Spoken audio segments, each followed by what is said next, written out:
try to get definite passes to the tape on the player's sticks. Jacob Morris now for the Mountaineers, taking his time. Looks up. Kaiser plays along with the stick. And dumped on the side, it's Jukas. Retrieved by Gane. Gane smacked down, retrieved by Ondick. Along the right wing, it's Andrew Kaiser. Let one go, connected with the pads of view. And now stolen in the slot. Here we go. Andrew Kondick fires, scores! Nick Van Allen puts his 11th on the season, and it's a 1-0 Temple lead with under 3 minutes to play thus far in the first. Guys, What a goal. Oh, I'm so sorry, Zach. Am I interrupting you? Please, Dylan, take it away. I think it's the first time that I've seen Pat Carroll smile on the bench early in a game in a long time. It's really nice to see some vibrant energy coming off. This team, just under 2 minutes to the game, it's 1-0. Van Allen will get the credit, but that goal was all set up by Andrew Kaiser, Dylan. He threw a pass in front that was intercepted and then actually went and retrieved it again himself, set up the beautiful assist to Nick Van Allen for the goal. And now West Virginia playing into the Temple zone. You're absolutely right, Zach. It was Jack Pierce yesterday getting Temple on the board first. Today, it's Nick Van Allen with his 11th goal of the season, and he will move into a tie with Irie for third in goals on the team with that mark. And now a player down on the ice, a stoppage coming. And Dylan, I couldn't see, did the orange stripe? He did wave his arm, so we're going to get a penalty call coming. And it's going to go against. No, orange stripe. Is it a penalty over here on West Virginia? Yes, you do get that, and it's going to be a power play. Justin Hickey is going to be the man in the box for West Virginia, so it can be a really good opportunity for the Owls to jump out to an early lead, get that mojo going on this Sunday afternoon. Charles Giazza at the faceoff circle with Avalon. Avalon recorded an assist yesterday in West Virginia's 3-1 win over Temple. And it's Gane at the point. Tried to feed his teammate Giazza. Quick to play it was Hedges, and Temple will have to go retrieve. Great test early for the Owls. They have won early as they are up 1-0 against a team who beat them yesterday. If they want to get the momentum back on their side, this is a great opportunity handed to them right here. Giazza, zone entry, right wing, let one go. Hugh turned aside. Saving at the point, Gane, and it dribbled over his stick, and Gane will have to play at the tracks. And it's Gane, turned back. Giazza back to Gane. Gane looking for Ondick. Ondick will take his time swiftly. Moves it, accelerates through center, left wing entry. It's Ondick at center. Goes around the cage, doing his best Dancing with the Stars impersonation. And now it's Ondick at the point. Gane feeds back. A feed to Gane, high slot. Gane thought about letting it go. It's Charles. Giazza, left circle, couldn't connect with Irie. Had it, hit the side of the net. And now a rebound, Nick Van Allen down low. And it's Hugh who finally covers up. Michael Irie almost had his 12th of the season. Could have been 2-0 Owls. What an opportunity, hit right on the side of the net, Taylor. Unfortunate for the Owls with a little bit of a pass that was in front of him. If that puck was 6 inches to his left, it's a 2-0 game. Unbelievable. Temple thus far doing much better job forechecking in this period alone compared to all three yesterday, Zach. And now West Virginia dumps it back deep. 53 seconds to go on the man advantage. And it's Barberini, 16:42 to go in the first. It's Temple, if you're just tuning in, with a 1-0 lead. Nick Van Allen getting them on the board early on. LeBombard, right circle, down low. Pump fake, LeBombard. Finally gets poke checked away, turned with him. It's Judas. The captain, Judas, turns back, tries to clear it out, and eventually Jukas will get it going, and now Temple has to go retrieve. Playing with it, it's Kaiser. Kaiser with Fowler. Fowler behind the net. And back down low to Stephen Glick, number 35 in net for the Temple Owls. Ben Auerbach still absent today.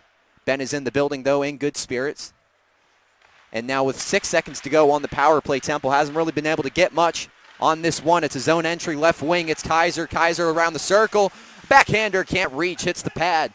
And finally, the time expires on the man advantage, so we're back to 5-on-5. Even strength. It's Shawn Fowler now pinning back.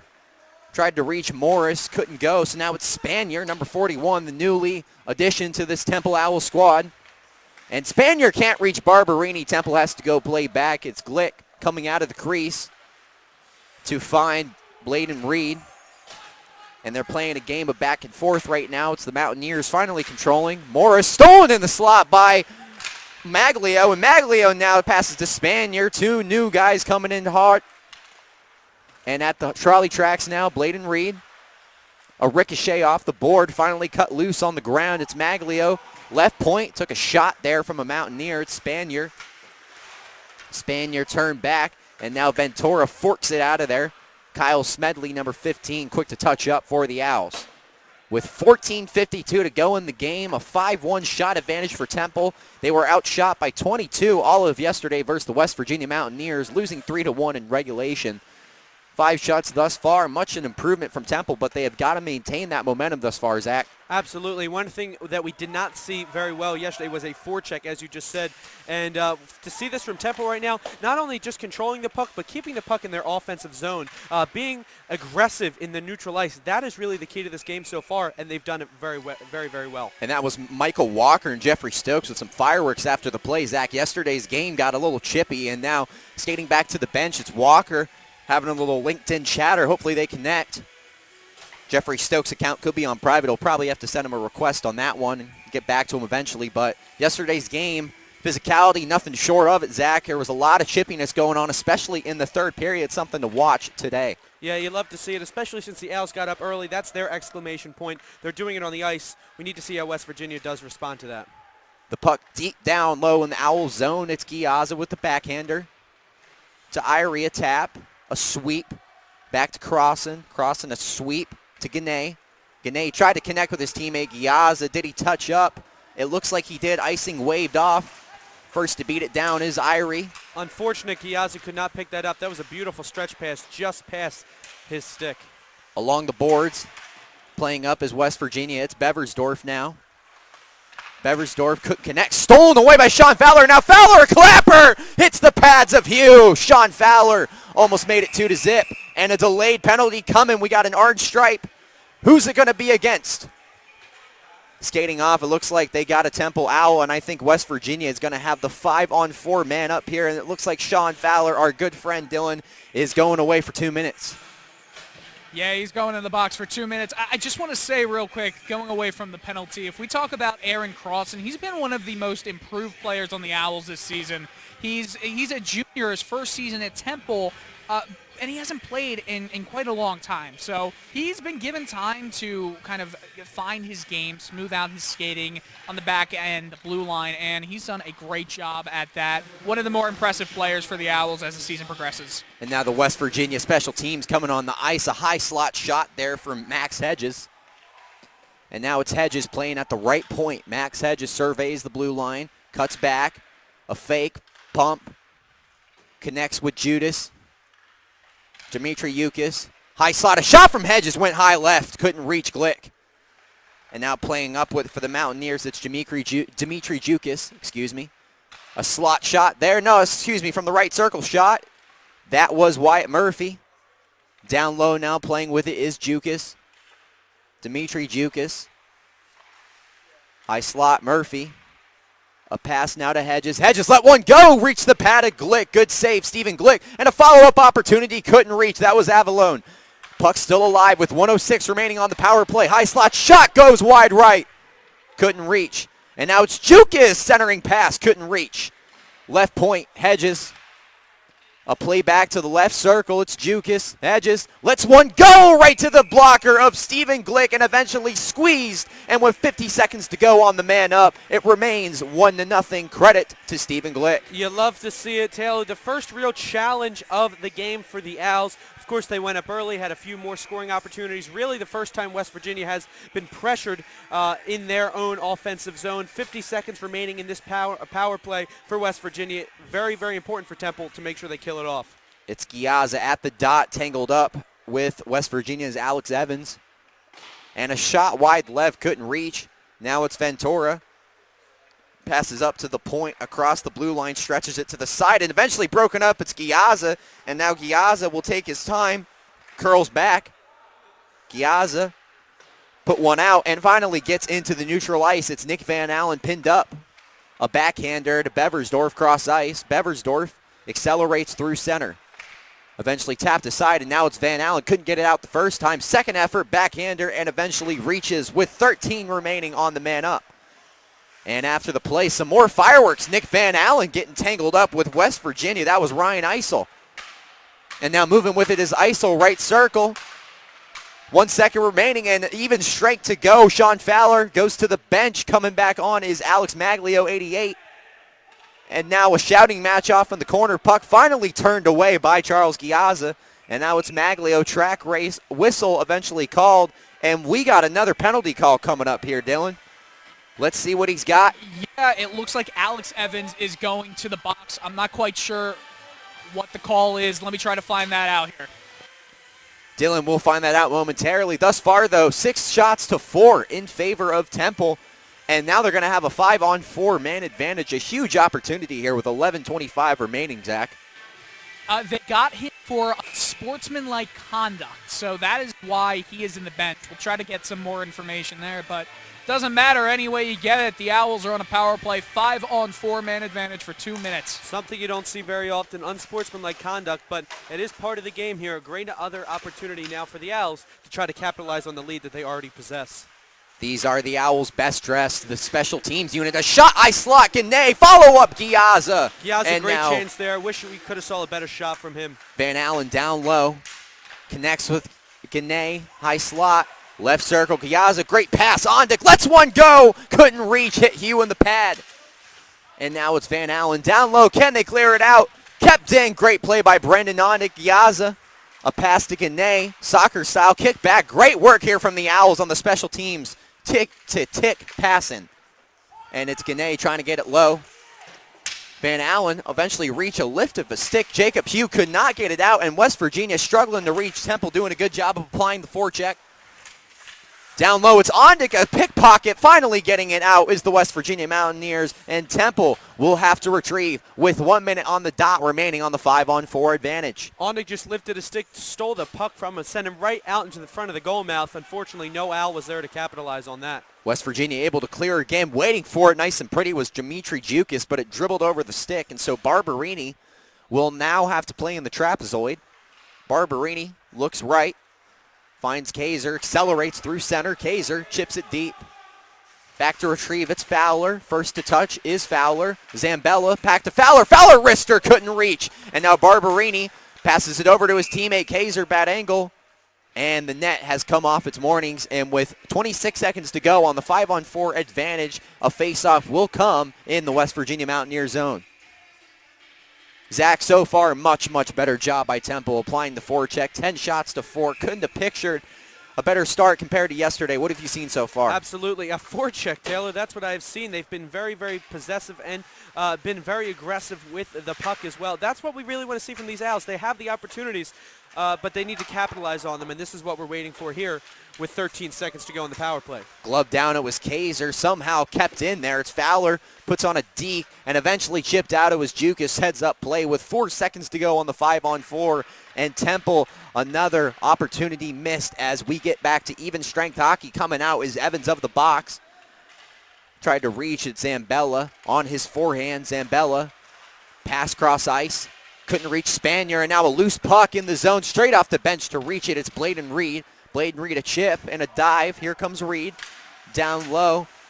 A nice paddle whacking match with Max Barrows. Been quiet today. Barrows recorded a tally yesterday in the West Virginia Mountaineers win. And now a slot shot hit the pipe. It was Bladen Reed. Couldn't connect. And it's Spanier down low. Playing up with it, cross ice, connecting with his teammate Judas. Jeremy Judas picked off. It's LeBombard, and an offsides is called with 8:44 to play in the first period. Taylor, how many times do we talk about a period that the Owls have played and we talked about how they've been outshot? Just seems like a simple fact that we state after every period the Owls not getting the opportunities and taking the shots. But right now with 8:44 left to go in the first period, Temple is out shooting West Virginia 10-4. That's really good to see, especially because they have a second-string goaltender in Stephen Glick in net right now. So trying to keep the shots and the West Virginia Mountaineers away from their own goal is a key to the game that they are looking forward to. And some more fireworks after the play here. Zach getting tangled up. It's now Ventura. I didn't see the Owl who had pleasantries with him. I believe it was Will Green, but Dylan has a closer look. Dylan's getting kind of chippy down there compared to yesterday. I would say it's matching it. And Dylan's going to figure this out right now, actually. Probably a good time for us to chat about what is still ahead for the Temple Owls. They got the West Virginia Mountaineers coming up. A last home game versus the Lehigh. Is it the Nighthawks? I believe so. I believe it's the Nighthawks. Should have done my prep on that. I apologize. And they're going on the road down here in 1 week, going down to play Liberty University and Virginia Tech. Should be a fun way to end the season. Yeah, that'll be fun. You guys are heading down there, right? Yeah, going to be a great time. Following the Owls on the road. I love it. Yeah, lots of laughs. Should be a great time. Great way to end off the regular season. As the Owls push for the playoffs. A slot shot, West Virginia. That was Jukas, who couldn't connect on the rebound. It was another Mountaineer that couldn't close. And cross ice couldn't reach. And so a penalty applied to Spanier. Hey and guys. it's a 5-on-4 advantage for the Mountaineers. Dylan, what happened? All right, so boarding is the call, and it was pretty clear-cut. Obviously, it's Ryan Spanier who got the call. He just joined the team in the second semester, and I'll tell you what, Pat Carroll was not happy, threw his hands up. It was definitely not a hit you want to see from the Owls. Dangerous and not looking good for Temple with having to be on 5-on-4. And now Stephen Glick will get tested in net, the freshman from Langhorne, PA. Glick, a risk management and insurance major. Great major. And with 1:05 remaining on the power play, Glick's going to get a test here. Good news for Glick is yesterday Joey Galitsky, the backup goaltender for the Owls, got the start. Galitsky recorded the loss 3-1, but saved 38 shots in the effort and cleared out here by Temple. So now West Virginia is going to have to accelerate back into Temple zone, and doing it smoothly is Wyatt Murphy. Murphy dancing around on his backhand to his forward. Tried to connect. It was Jukas who lost track of the puck. Could have had a wide open shot there, Zach. Yeah, it's funny because as many as opportunities as Temple has been given, they've given them right back to West Virginia, so they need to make sure they shut down all lanes here. And now centering pass, couldn't reach Murphy over the stick. Still played in by Hedges and couldn't keep it in. That was number 23, Jukas. And so Jukas will skate back to the bench. West Virginia going to get a couple of new Bees on the ice. Coming up to play it for the Mountaineers, Stokes. I'm telling you, Taylor, with 5 minutes left to go in the Ritchie's penalty kill here, something we haven't seen from Temple so far this season, and they have been absolutely dominant when it comes to being on the penalty kill today. It's something great to see. Hopefully it continues for the rest of the season. And now it's Jeffrey Stokes, hometown kid from Drexel Hill, Pennsylvania. Accelerating through center, moving with it. A Mountaineer played back to the left point. Tried to center it through, couldn't reach it. It's Stokes again, down low. And now a game of catch for the Mountaineers. High left point, Hickey let one go, couldn't reach. And now playing up, it's Gane. Gane accelerates through center. Gane, nice check there from the Mountaineers, applying the back check swiftly in this one. Past the trolley marks, kept up, held up. It's Gane. Gane now getting bullied by two yellow jerseys. Looking for a call was Alex Evans. He won't be awarded one. And so the puck is still loose. Eventually Temple able to chip it out. Even strength hockey with 5:34 remaining in the first period. A period that has featured a bit amount of shots and just as many hits, Zach. A lot of special teams so far this first period, Taylor. Something that we want to see going forward because it makes the game interesting. But West Virginia's had a lot of opportunities that they couldn't capitalize on. A couple open net shots that with better passes they could have been on the board as well. So Temple needs to make sure they continue to be dominant. And now madness ensuing in front of Stephen Glick right there. Very casual. And slot shot, let one go. Number 15 couldn't reach on the West Virginia Mountaineers. And now a whistle calling. And what do we got here? Looks like they're getting both a Temple player and a Mountaineer player to the box. I think it's James Zambella. Let me open it for him. There we go. Helping out down here. It looks like one's going to be a hook, one's going to be a slash. So it's going to be offsetting. 5:02 remaining, and Dylan, this has to be what, combined 5 penalties in this game so far? Terrible, terrible. It's definitely slowed the pace of the game up a little bit, and with here having it being 4-on-4, it's going to open up the game, so we're going to get more back and forth action. That's if the puck can seem to get out of each other's mud piles that they're making with their skates. And now Barrows, let one go. That was Verneux. High slot, let one go, couldn't reach, knocked down. Review, part 2, couldn't go. And now West Virginia down low. It's Gane. Gane, cross ice, found his teammate Fowler, hit the skate of Brendan Ondick, about a stride ahead of that one. Gane, entry, right wing. Ondick now, right circle. Ondick on his backhand to his fore. Gane, let one go, and it's blocked down, chopping in front. And another shot, that was from number 81, Reed. And West Virginia finally able to take control. Or do they? Matthew Gane at the trolley tracks, finally loose, centering pass, a wrister, let one go, and a great save by Stephen Glick. That was Ryan Isil almost making the Owls pay. Isil got behind Andrew Kaiser, and I believe it was Bladen Reed on the right wing side going towards the goal. And whenever that happens, you have to keep your body positioned between the goal and the player. When you don't push a player out wide and the puck gets by your aggressive play in the middle of the defensive zone, that can very well happen. And Isil had a chance to go point blank in on Glick, but a big save by him keeps this a 1-0 Temple lead. The understudies to Ben Auerbach having two great back-to-back days. It was Joey Galitsky yesterday in the 3-1 loss, but as I mentioned, 38 saves, had a great effort. And now Stephen Glick today keeping a clean sheet here with 3:53 to go. Even penalties, 4-on-4 hockey, 52 to go on each. And we'll see what this Temple team can do closing out this period, Zach. A big thing for them yesterday was that second period, carrying the momentum through the game. Love to see him score more goals. Why not, right? That's always the one key factor that every coach wants to see. But listen, I'm just happy with the play that they've had so far this game. From yesterday to today, total 360. They have a forecheck that's present. Their defense is staying strong, especially against a penalty kill. I just hope it continues for the next two periods as well. Giazza forks one to Irie. Irie left wing. Wrister let one go. Loose. Hedges and knocked down Giazza. Smedley off the board to Fowler. Giazza played up. Wrister, Giazza to the pads of Hugh, covers up. And Jacob Hugh keeps it a 1-0 hockey game with 8 seconds remaining at 4-on-4 hockey. I want to see Giazza, as soon as that puck touches the tape on his stick, he fires that. He almost looked like he hesitated for a few seconds, tried for another pass, then descended back to Smedley, then back to himself.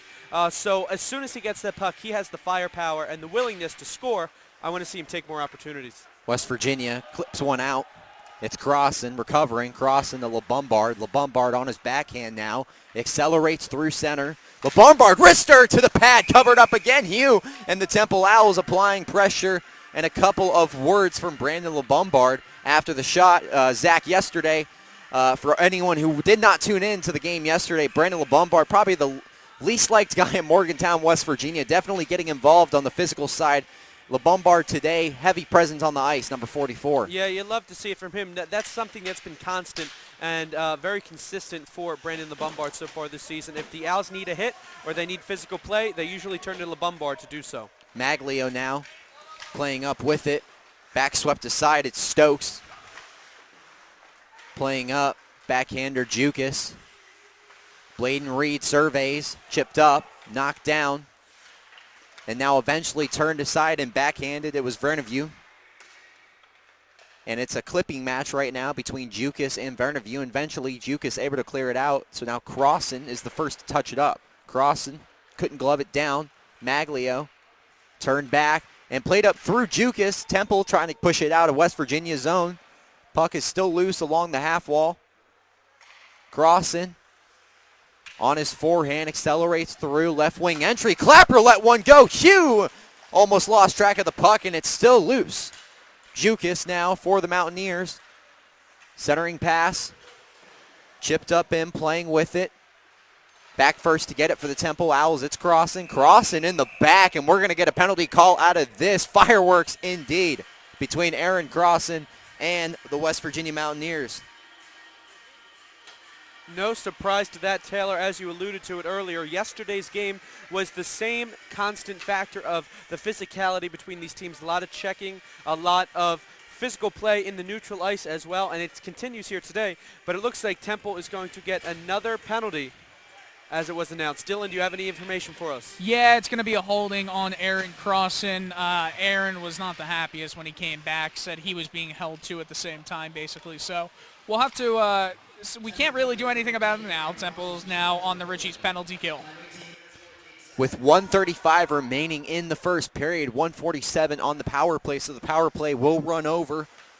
We'll have to work a little overtime into the second period. The Temple Owls still leading 1-0, outshooting the Mountaineers 15-9 as Max Hedges connects with Avalone. Left wing entry, it's Avalone. Behind center, surveying the track. Avalone on his backhand to Hedges. Right point now, Hedges. Cross ice pass to Jukas. Jukas wrister went high for Stephen Glick. Puck still loose. And now eventually cleared out. It's Alex Barberini. Look out from above. Alex Barberini, a straight shot right into the middle glass and a stoppage of play.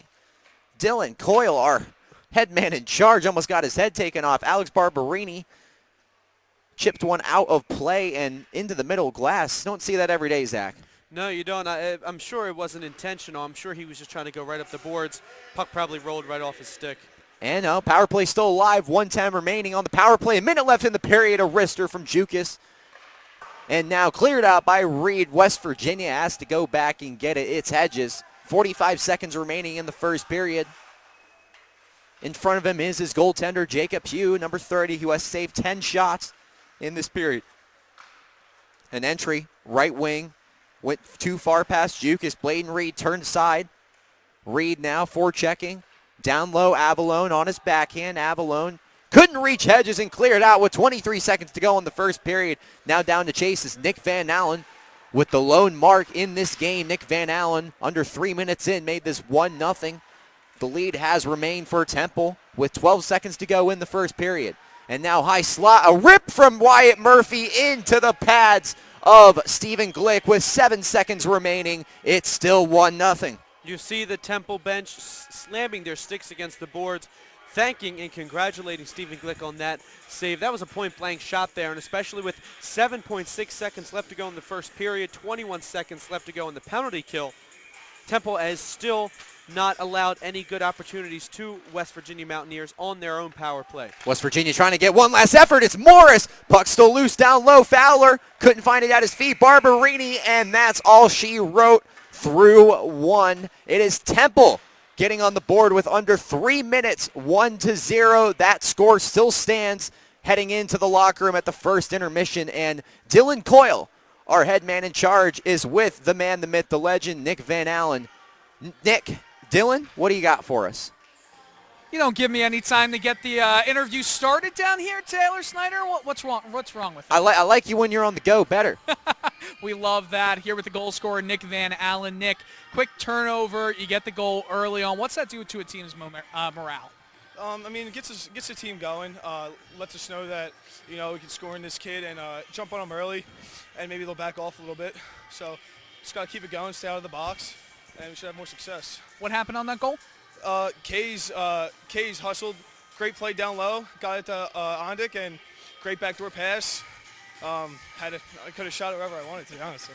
So that block by Alex Barberini at the end there, it really, to me, epitomizes exactly what this period was about, getting in front of shots. You have Stephen Glick playing really well in that. What does that do for you going into this intermission? It's been a chippy game so far. Oh, yeah. I mean, Glick, staying on his head, he's a freshman, so we want to, get some more goals for him and give him all the help we can. That shows at bars blocking that shot. So, I mean, he plays great in practice and in games, so we just want to pay him back for that. All right, thank you, and good luck going forward. All right, Taylor. We have played one at the Igloo in Mount Laurel, New Jersey. It is the Temple Owls with a 1-0 lead over the West Virginia Mountaineers, looking to get revenge from yesterday. Don't you?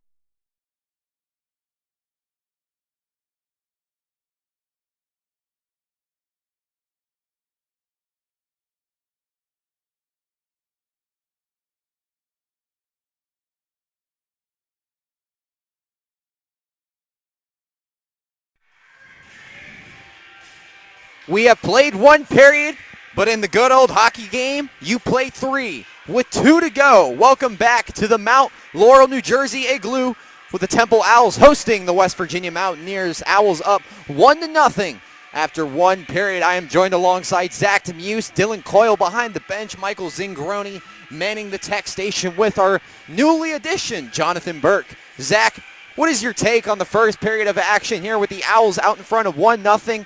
And what do they got to do differently to continue to succeed in this one? I really liked what I saw from the Owls the first period, Taylor. We talked about yesterday's game and how a forecheck was not present for the most part for the Owls. It is here today. Their defense has been spectacular. I believe they had to kill off 3 or 4 separate power plays that the West Virginia Mountaineers had, and they shut them down in order to keep the Mountaineers scoreless through 20 minutes of play. Now, the tides are a little changed right now, as of course the teams do switch ends, so now in front of us we have Stephen Glick, the freshman, who's played unbelievable so far in this game.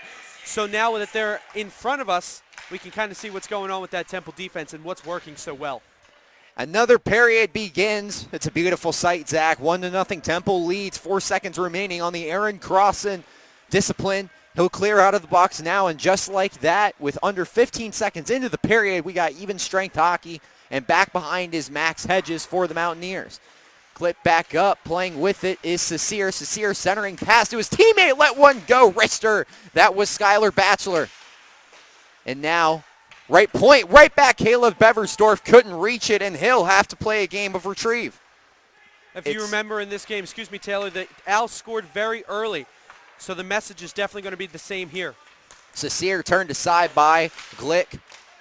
Alex Rittenhouse, a backhand tap. Played around.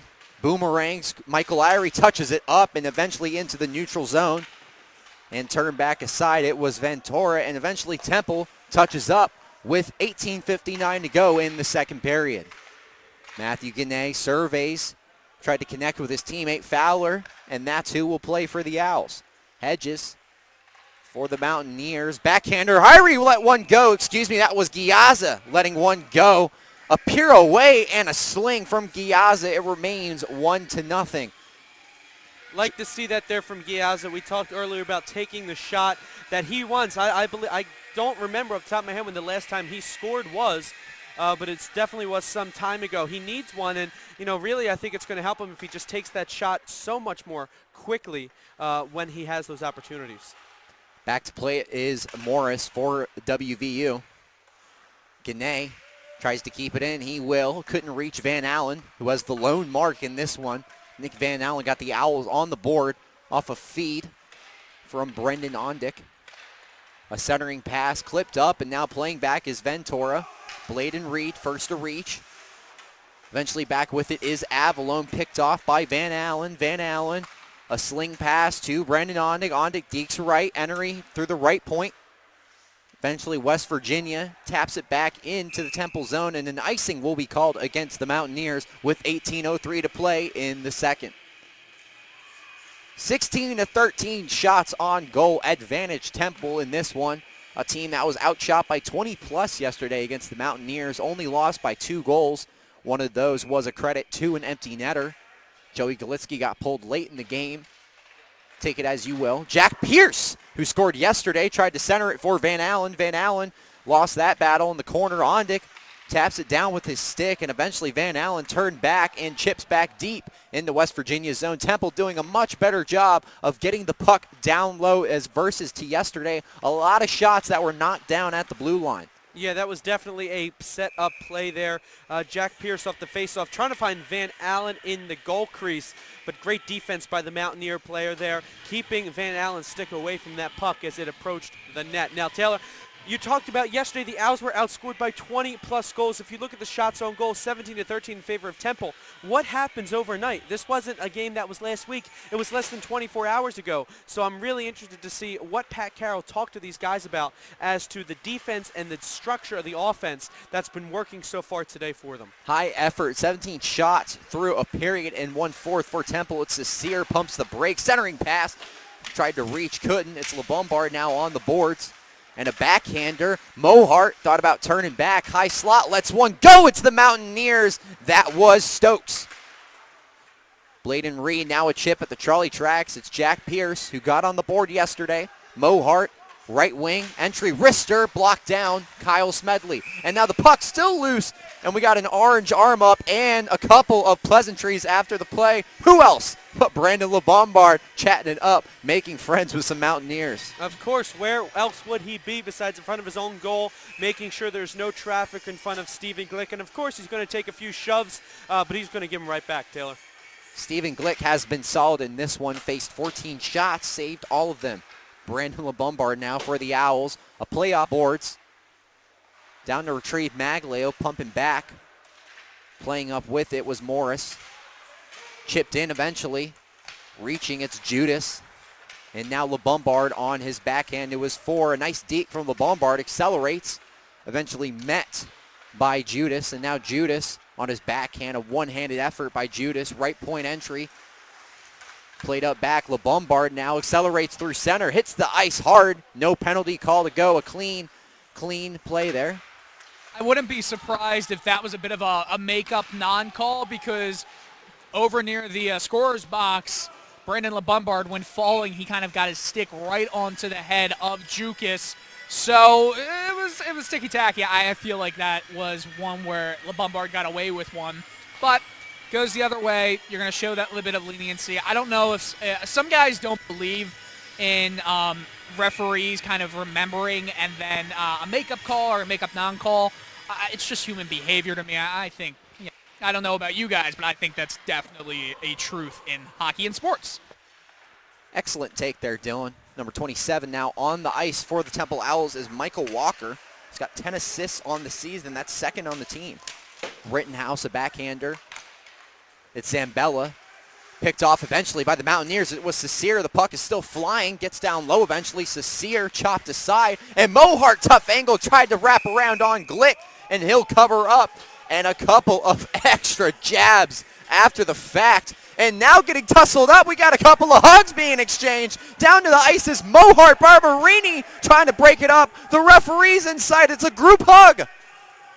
What you didn't see and might not have seen on camera was Barberini's face mask was being grabbed viciously by the Mountaineer player there, just trying to separate himself, and he acknowledged that the pressure and the physicality was there, but then the Mountaineer went ahead and grabbed his face mask, and that's really what put him over the edge and made him so angry, which we really don't see that side of Alex Barberini very often, because he's usually that calm, big force on the blue line for the Owls. But to see that force and to see that aggressiveness from him, really something going on there that obviously the referees didn't see. It looks like we're going to have even penalties called here. It's Alex Barberini going to the box for Temple and Nicholas Mohart for the West Virginia Mountaineers. It was Mohart who had the wraparound opportunity down low on Glick.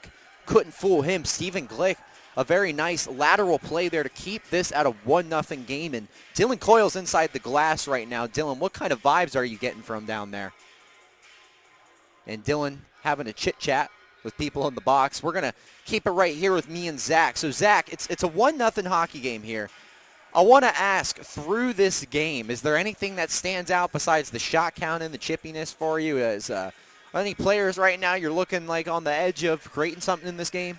Well, I did want to point out before we start to play again, the captain for the Mountaineers, Jukas, actually laid a big hit on Zambella of the Owls as he was heading to the bench right before that scrum kind of happened in front of Stephen Glick. So both teams are kind of looking for blood here. You got to keep an eye on it, a few of the officials. But one thing I wanted to point out, Taylor, to answer your question, is this Owls defense. When have you remembered a game when this defense has been so spectacular like it is today? Usually the opposing team has significant amount of possession time in the Temple defensive zone, and today it's just not happening. They skating in and they're taking a few quick shots, but they really haven't had an opportunity to set any strict plays up yet. Hey guys, I have the info here. As you might see from the numbers on the ice, Temple has a 5-on-4. What's happening is that Nick Buhart from West Virginia is getting a double minor for roughing, and Alex Barberini is only getting a 1-2-minute minor. Barberini's mask was ripped clean off, and it's broken right here in the box. It was a power play goal for Temple yesterday. That was their only goal yesterday in a 3-1 loss. Looking to spark some of the same in this one with 1:28 to go on the man up to Nicholas Mohart. Temple will skate up. It's Irie now, right point entry. Irie surveys back, centering pass. Van Allen, wrister, let one go. Wide left of the net. Nick Van Allen almost had a double dose. Down low, playing with it, it's Hedges. Along the boards, it's Giazza, and eventually Pogo Sticks. Up into the air, it's Matt Gannay, who will take his time. Fresh leg on the ice for Temple. It's Giazza on the left. Now playing with it, Ondick chips in. Irie retrieves it for the Owls. Giazza, stick on the ice, left point. Gannay, high slot. Gannay thought about letting one go. Ondick, centering pass, right wrister, couldn't reach it, scores! Temple with a 2-0 lead. It's Nick Van Allen with his second of the day and 12th on the year. Temple leads. What a goal there from the Owls, Taylor. I love your excitement because that's exactly what happened. The Owls tried to get something up, and, you know, they were trying to do a stretch pass from Ondick over to the other side. Looked like almost it could be Giazza, but it was deflected in front by a Mountaineer, and which just left Nick Van Allen's stick waiting for the puck to put it in the meshing. Nick Van Allen as hot as a lava today. 2 goals on the day, 2 on the board for Temple, and it's a 2-0 Hootie Hoot lead with 14-17 remaining in the second period. You know, guys, this is the kind of game that the Owls need. That puck just went out of play off the thick Dimitri Jukas. This is the kind of game the Owls are really going to need to, you know, get back on that trek to the ECHA playoffs. It's an outside shot, but it's still a shot. 2 plays that kind of happened out of nowhere to end up in goals for the Owls, but sometimes it's not going to be the pretty plays that matter. It's going to be plays like that where the puck still ends up in the back of the net. Another thing, reporting again on the Alex Barberini, the helmet issue. I was going to cut myself off right there. One of the straps that keeps it on the side of the head is completely ripped, so he can still have one of the straps keeping the helmet up, but he's not going to be able to have the other one up. So it's going to be a little, loose. It's still going to be on him, but it's still going to be loose. And we have a Mike Walker slow to get up, so I'll try to get you more info on that if any comes available. Mike Walker skating to the bench for Temple under his own power. Looks to be all right, but that's definitely a concern for the Owls. Walker, as I mentioned, second on the team in assists with 10 on the year. The freshman making a high impact with 5 goals to add to his resume. Now that the Owls are officially up 2-0 against WVU, they're going to look for a lot more of the opportunities to bring out that physicality, as we just saw with that big hit put on Mike Walker along the boards there. So whatever opportunity that the Mountaineers have to kind of lay their force down on these Owls, you're going to see it, which is kind of dangerous, Taylor, because this game has been very chippy, and like you saw with Alex Barberini or Zambella taking a big hit. This game cannot get out of control for these referees. A face-off coming in Temple zone. It was Bladen Reed, nothing but thin air. Couldn't reach a teammate. And so now West Virginia looking to forecheck. Back playing aside for the Mountaineers, it's Isil. Isil almost made the Owls pay earlier in the game. He lost control of that one. So now West Virginia back in familiar territory where Temple has held them up for most of the day. A table-turning one from yesterday, Zach, where Temple was pinned down in their own zone much of yesterday. It's the opposite today. Yeah, that's what I'm saying. This defense from the Owls kind of coming out of nowhere. We've seen them be defensively strong in a lot of other games, but like this, it's almost like shut-down defense for this team, which is something great to see. Some improvements have definitely been made, and some of the potential being shown here as well. At the point, playing down low, chopped down by a West Virginia Mountaineer. It's Isil eventually on this backhand who controls. Isil now, a pass across ice, trying to find his teammate, let one go from the high point. It was Stokes, a backhander, centering pass, couldn't reach. Pinned down on the board. Playing alongside him is Bladen Reed. A point shot there from the West Virginia Mountaineers. Hickey, Gannay. Puck eventually makes its way in between the blue lines, and now a zone entry coming. A high shot, couldn't let it go. Jeffrey Stokes went too high.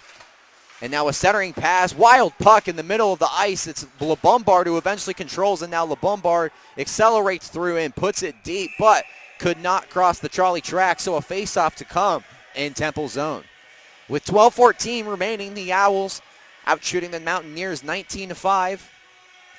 an interesting matchup for Temple today. They got this exact team yesterday, lost 3-1. It was Joey Galitsky in net in this one. Steven Glick, number 35, who has saved 15. Hey guys, a little funny thing. Icing can always be finicky for the team that gets it called on them. And you try to do anything to waste some time, whether that's breaking your stick or just being an annoyance. Alex Magglio just tried to skate off on the bench and was just caught right as he was getting onto the bench by the official. So good Hawkeyes from them. Magglio unsuccessful in his attempt to trick the officials. Alex Magglio is quick, but not quick enough. Temple has been quick enough in this one, though, with a 2-0 advantage. Moving up through the right point, it's Wyatt Murphy. Wyatt Murphy, tough angle shot off Glick, and now picked up by Irie. Irie, 2 steps ahead of Murphy. Can he center it? Can't reach. Giazza broken up. And now it's Avalon. Accelerates through center. Quick pace hockey going through. Ventura kicks it back. Avalon on his backhand. Rittenhouse alongside. Sasir now trying to maintain control. Couldn't. And now a shot from Beversdorf from the point, turned aside by Glick. Kept in, it's Ventura. Ventura tangled up with Rittenhouse, play off the board, soccer-style kick by Beversdorf, and Giazza pats it out. Charles Giazza accelerates, left point. Giazza wrister, tried to go high right, and in to the glove of Jacob Hugh. A nice save from number 30. Really shows you the power that the captain, Charles Giazza, has in these types of situations. Was hoping as he was skating up on that left circle that he was going to shoot. He did, in fact, and although it was saved by a great save by the goaltender for the Mountaineers, that's the kind of looks you want to see if you're Charles Giazza. Keep firing pucks away. Ondick, a wrister that was blocked down. Now Van Allen, a centering pass. Kaiser couldn't reach. Behind the net, puck still loose. Playing with it is Kaiser to Smedley off the boards, back to Kaiser. Kaiser with Ondick. Ondick, a curl and drag move, couldn't go through him. West Virginia takes control. And a chip and play into the West Virginia bench. That was Chris Desir, who looks like may have hit one of his own teammates there. Some friendly fire from the Mountaineers, so a face-off to come in neutral ice. And the officials very quietly and modestly making sure these two teams are separated. It's a bit more low-key, I'll call it, this period, Zach, as compared to last, but there is still a lot of hockey being talked down there. Referees doing a great job. They know the circumstances for this game. They know these two teams played yesterday, and they also want to make sure that both teams' tempers stay at bay. They need to make sure they continue to do so because this game isn't going anywhere anytime soon. Logan Hurwitz, number 19, checking in for Temple from Richboro, PA, a freshman, one of many on this roster, an accounting major. And this is Kyle Smedley, who's also an accounting major, trying to connect with Nick Van Allen, who's not an accounting major. And Hurwitz now a pass with Smedley. Smedley back to Hurwitz. Ondick accelerates past the tracks, right point entry. Ondick, wrister let one go and into the glove. Covering up was Hugh with 9:56 remaining in the second period. A 2-0 lead for the Temple Owls. Nick Van Allen, a credit to both goals on the day. He's got 2. Adding 2 to his total on the year, Nick Van Allen moves into 12, which is tied for first place on the team with Charles Giazza and Brendan Ondick. Nick Van Allen, a nice little surprise that we have Nick in the second half of the season. There were some uncertainties whether he would be able to play in this semester, and we're, as you can tell, very glad to have number 25. Bladen Reed now back with it at the point. And up through, a West Virginia Mountaineer accelerates. A centering pass tipping up. Couldn't reach was Baptiste Vervieux, who's been quiet since the first 10 minutes of this game. One of the more unique names in the ECHA. A shot Bladen Reed took. Matt Guinea now. A lift check. It's West Virginia battling up against the boards. Vervieux. Eventually Walker, a nice deke. Puck still loose. Zambella, a chippy. Tried to reach number 41, Spanier. Ryan Spanier was accounted a penalty early in this game, and a shot from Bladen Reed. Trying to take Vervieux off his check. And now Jukas, a backhander, centering, tried to reach his teammate, could not connect. It was Jeremy Judas. And now a slot shot, couldn't reach number 28. Letting one go, Justin Hickey, who had an assist in yesterday's contest.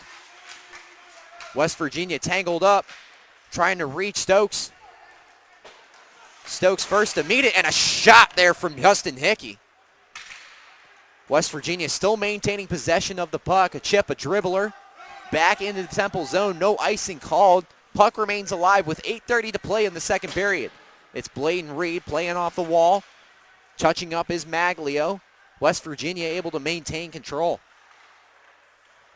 21-18 shots in favor of the Temple Owls in this contest. It's Stephen Glick has yet to surrender a goal, a clean sheet for number 35. Yeah, he's really done a fantastic job today, Taylor. Sometimes I'd like to see him try to contain the rebounds. Rebounding's kind of been an issue so far, but luckily it hasn't hurt him. Stokes down low, took a shot from Barberini. Don't know who got the worst of that one, but nonetheless, play continues. Brandon LeBombard, Magglio, just a poke out. First to touch up, it's Evans. A shot let go from the high point, blocked aside from Glick. A dribbles through, it's Jack Pierce now. Jack Pierce all alone, accelerates through center on his backhand, tried to let one go, went way left. And it's West Virginia now looking to set up their offense. A back in fourth period, I would say very poetic and very reminiscent of yesterday, and a stoppage of play coming, and Owl is down on the ice. Jack Pierce to one knee. And the referees now we're talking to Brandon LeBombard. Couldn't really tell exactly what happened there, Dylan. What do you got for us? Dylan's waiting on this right now. There's been a lot of. I'm just trying to wait. There have been a lot of stoppages in this game, particularly yesterday's game. Very fast-paced, moving out of the building in less than 2 hours and 15 minutes. A game that ended in a snap of a finger, and this one for sure a lot more stoppages. And it's interesting to see these teams picked up from where they left off yesterday. Still trying to figure out what's going on, but hold on, Rick's talking to the bench. Zach, I want to stay here with you. The scenario for Temple right now, they're sixth in the ECHA. William Patterson, who is in front of them, they're behind William Patterson, has played 4 less games, 23 games so far for Temple. It's going to be an interesting photo finish end to the year for the Owls, who, as I mentioned, still have a 2-game set against the Lehigh Nighthawks. And a photo finish here, much like last year, Zach, that 1-0 win over Towson, proving to be the deciding factor in Temple's fate and why they were able to compete for the playoffs last year. And so Dylan Coyle will have some info for us here in just a brief moment. Dylan, do you got something? I love being at the bench sometimes because the chirping is top-notch. And so the reason that Jack Pierce did not draw a penalty, hold on, I'll let you go right now. Ventura let one go there. Wrister. Ventura follow up into the pads of Glick, and he'll cover up with 7:11 remaining. Another great save by Glick. Go ahead, Dylan. So it's funny because Ventura is part of this conversation. He was just, he had 3 guys from the Temple bench yapping at him. So I wouldn't be surprised if he was just trying to kind of show, hey, I can play some good puck, and that's what he almost did with that opportunity. Went off the mask of Glick. So reason that there's no power play coming to the Owls, which is what they were talking to the bench about for Temple. Pierce was kind of already apparently on his way down. He was kind of going with the movement, so it wasn't like a sudden change of direction. If anything, the West Virginia player couldn't see quite who did it, just kind of helped him down. He was already on the way down. I mean, the West Virginia players obviously weren't happy with Pierce going down anyway and him staying down, but that's the reason. It's kind of like if you want to call that, if you want to have that be called, then maybe you'll call some other things, and now we have some more. I can't get through a full sentence. It's Charles Giazza, the captain, number 5, who got a nice shove in the back there at the end, and Michael Irie did not take too kindly to that one. He is tied up with Alex Ventura. Yeah, Ventura again getting in the middle of everything, just holding Irie with his arm around his neck. Temple seems to be quite happy right now, Dylan. What's going on? What's happening, Dylan? So I think someone just got sent out of the game. Really? Yeah. So we're getting an ejection. That's Virginia. A game misconduct? All right. Oh, my goodness. So I think what I just heard, if somebody else does something, the Temple bench, one of them will be getting ejected. I'm not quite sure who got ejected for West Virginia. I think it was the same morning, Dylan. I think it was the same morning for both benches. Okay. Now down low, playing with it, connecting his Fowler. Fowler on his backhand, centering pass for Giazza. Let one go, Wrister, Irie, and blocked down by a Mountaineer. Temple still able to maintain possession. Credit to Fowler. Giazza now. Centering pass on the doorstep. It was Irie. Couldn't close one in.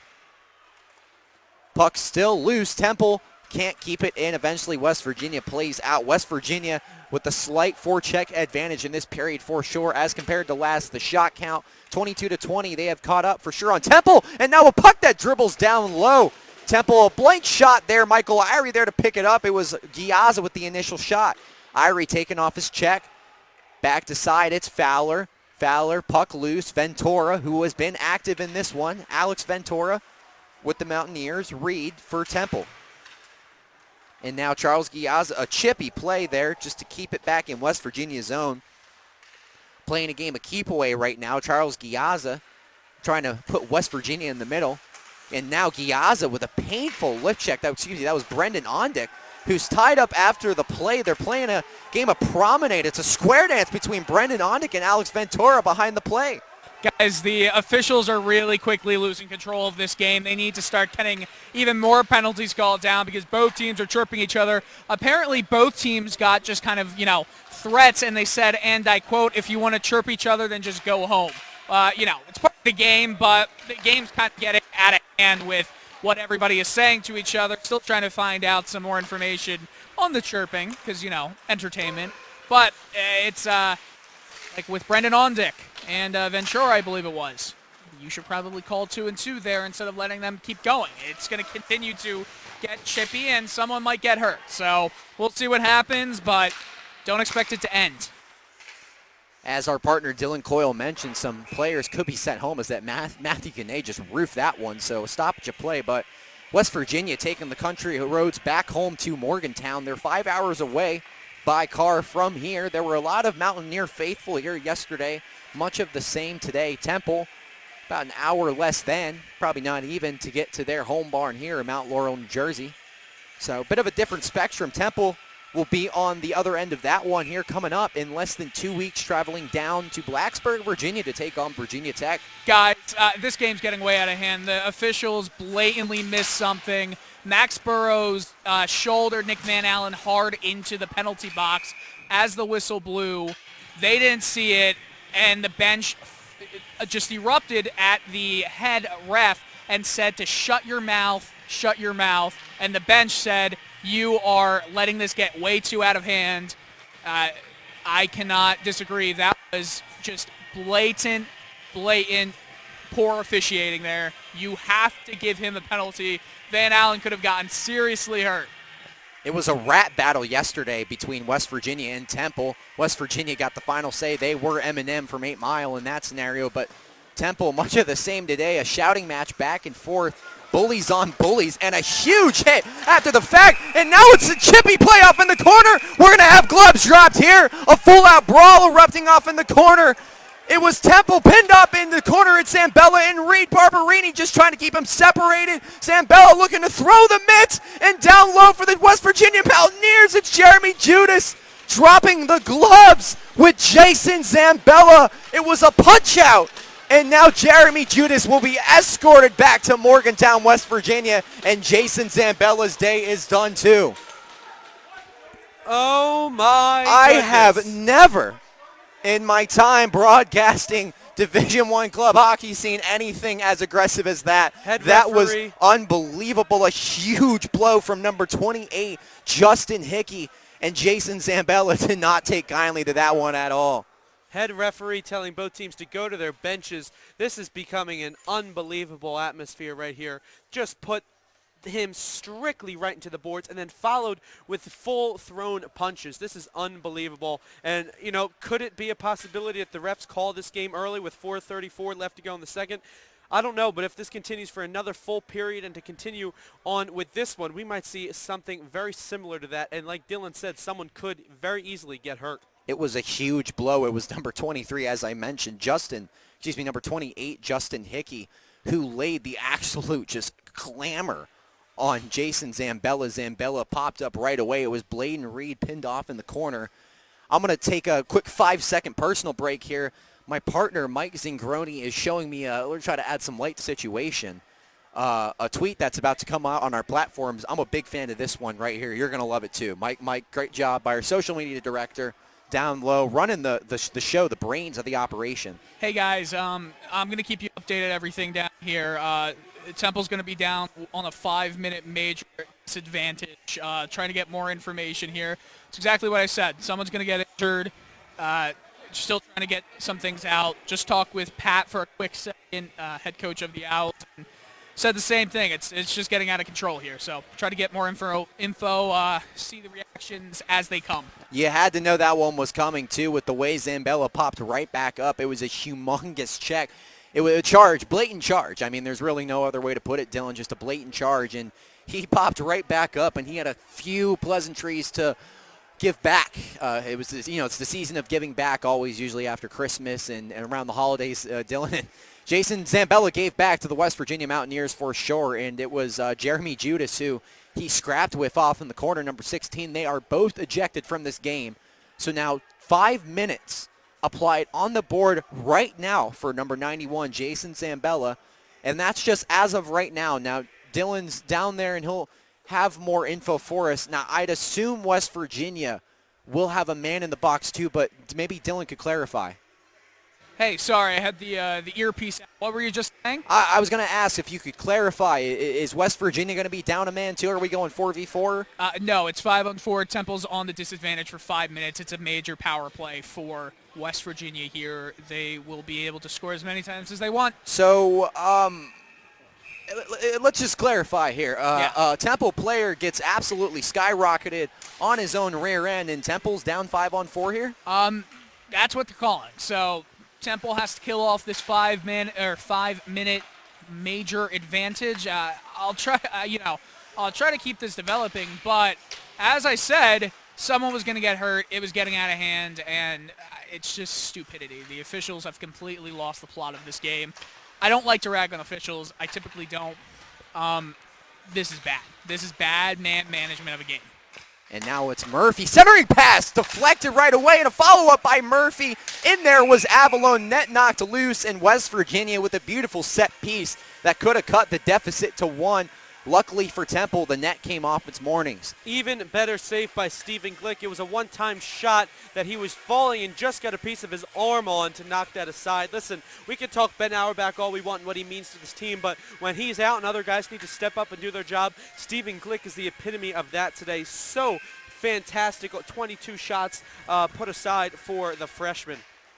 Puck is live in the Temple zone with 4:23 remaining on the heavy man down for Temple. It's Jason Zambella who was ejected from this game just moments ago. If you're just tuning in, Jason Zambella and Jeremy Judas got in, we'll call it a friendly dispute with jabs involved, and both are disqualified for the remainder of this game, so Jeremy Judas will get a head start on his packing back to Morgantown, West Virginia.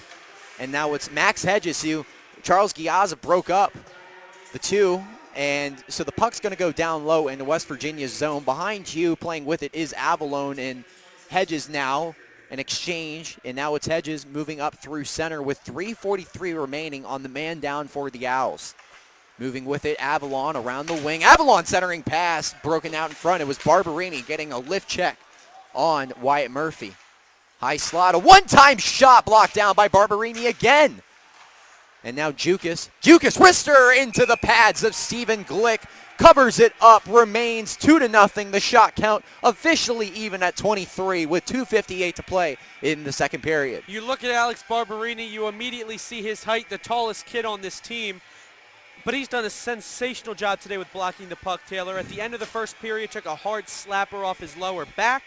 And that was another wrist shot. He just turned aside with his shoulder. So really doing his part when it comes to making sure that pucks don't get to the crease where Stephen Glick lies. Jacob Morris, a lethal score for the Mountaineers. Couldn't even reach Glick. It was Bladen Reed blocking it down and clearing it out. 3:10 remaining. Temple, this would be a huge kill for them in this game, Zach, especially with the tension that was just erupting in the air just moments ago. The momentum right now is all on the Temple Owls. They need to keep it that way because, it's only a 2-goal deficit. They get one quick one here. They have another whole period and the rest of this major penalty to do so. Now West Virginia taking control. Isil cross pass to Beversdorf. Beversdorf, left point.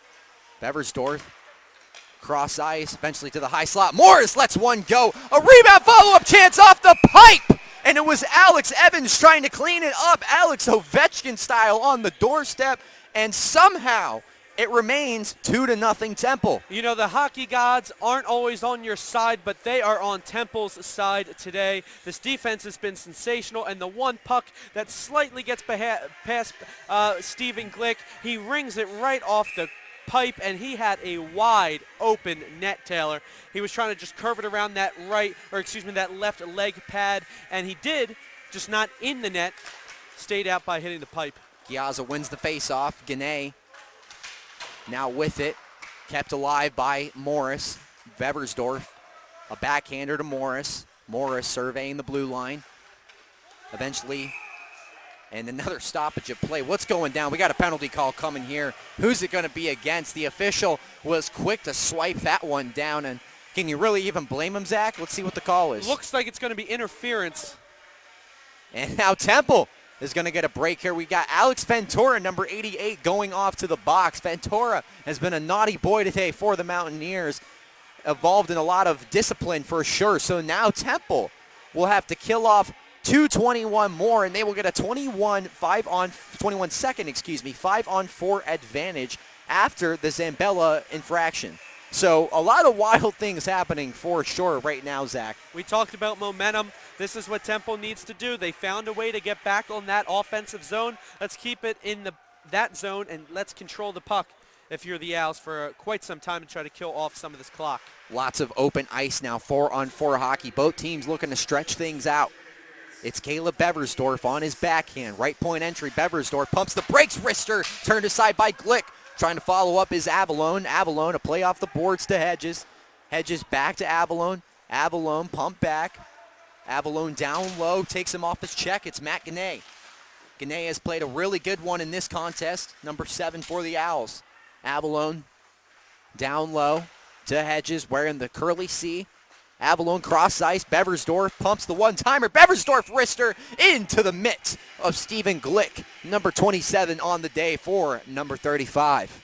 Stephen Glick, huge Family Guy fan. How about that, Taylor? His mask inspired by the comedy show there. He's got Stewie, he's got Quagmire, he's got all those guys right on the mask.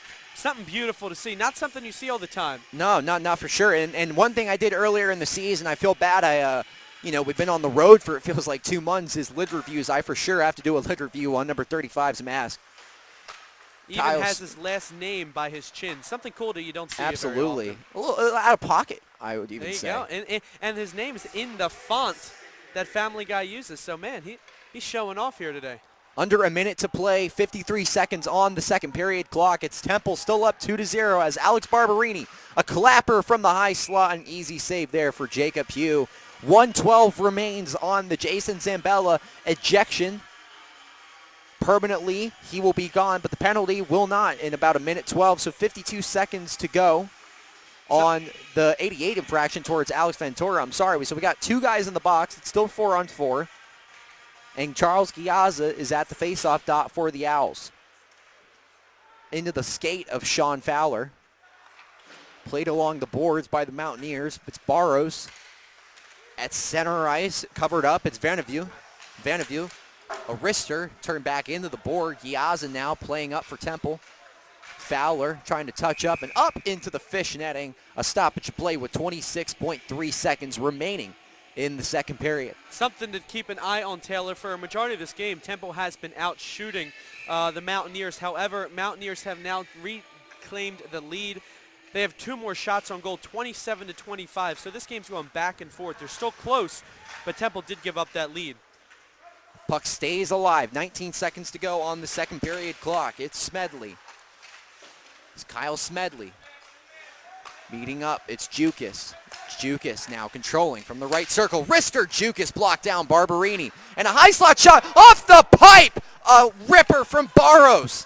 On the backhand, now it's Jukas tipped up, and it almost found its way off a deflection past Stephen Glick.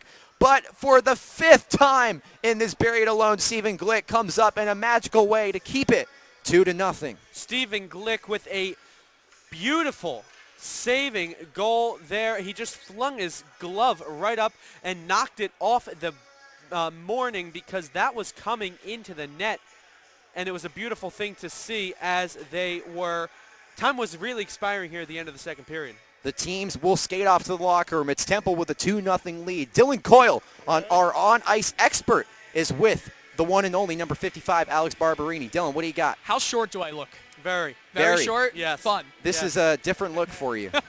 I'm looking very high up. Usually you're 6'6", but what, you're 6'9" on skates? 6'8", 6'9" on skates, so a little bit of an advantage out there. So you get a bit of an advantage with a very chippy period. What's it like mentally playing through that as a player? It's very adrenaline rushing when you're watching it from the bench. Oh, it's so much fun. I mean, you can go through a normal game, but with these types of games, you never know what's going to come out there in the next shift. So you always got to keep your head on a swivel. It can get dangerous, but it's always fun to be on the winning end of it. What started that whole period met? Well, the one early in the period, they thought they could get us few swats in on Glick there, but I mean that's not going to happen when we're back there with them. We always look out for our goalies, but the one at the end there took a run at Rittenhouse, I think it was. Zambo came in, stepped in for him big, so good on him. Usually you're one of the gentler players out there, a gentle giraffe, if you will. But it just, I mean, this seems to be getting the best of everybody. Did you guys on the bench feel like it was only a matter of time before someone was going to get hurt or ejected? Yeah, I mean, you saw it coming from yesterday. Yesterday it got chippy towards the end, so I think we all knew coming into this game that it would get really chippy. So it's, I'm not surprised it started early on either. So. Well, out of all that, it's still 2-0. Good luck going into the third period, Alex. Nice. Have a good one. Thank you. You too. Taylor, back to you. Things do have a way of rolling over, especially in the sport of hockey, as our friend Alex Barberini mentioned, getting a little chippy in that period. But it is Temple protecting a 2-0 lead after 2. Don't you go anywhere. I am Taylor Snyder on the call with Zach Demuse. Second intermission coming up right this way.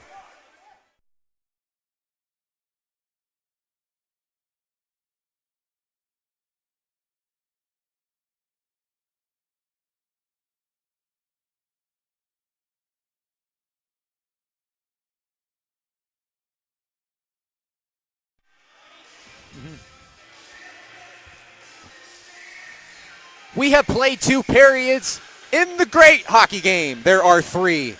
20 more minutes remaining on the clock. It's a 2-0 Temple lead. West Virginia will take control here with 20 seconds remaining on the Jason Zambella injection. If you're just tuning in, well, you've missed a lot. A lot of fireworks in this one. I'm joined alongside my partner, Zach Demuse. Zach, how would you describe the first 2 periods in maybe less than 2 sentences if you could? How about just one word? Gritty. Absolutely, and I hate to use the name of the Flyers mascot, but this is unbelievable hockey so far, Taylor. We've seen physicality, we've seen finesse, we've seen great goaltending by Stephen Glick in net. 28 shots put on by the Mountaineers so far, and he's just been unbelievable for them. Stephen Glick, number 35 in net. Number Ben Auerbach not getting the call tonight. It was Ben Auerbach who didn't get the call yesterday either. Joey Galitsky taking over for the very able Ben Auerbach, a huge part of this team, and a follow-up chance by Shawn Fowler in the slot. It hit nothing but iron, and Fowler almost put the third on the day on the board for the Temple Owls. Couldn't reach it. Jacob Pugh did not even see that coming. It was almost uno dos tres for the Owls, who are up 2-0 with 18:45 remaining in the third period. And down deep to chase it, and a high stick, I believe, was called. I didn't quite see it. But a stoppage of play nonetheless. 18:42 to go here in the third period. But as I was mentioning, Zach, a big storyline this weekend versus the West Virginia Mountaineers has been the goalie play. Temple lost 3-1 yesterday. It was Joey Galitsky who faced 41 shots, saved 38 of them in that contest.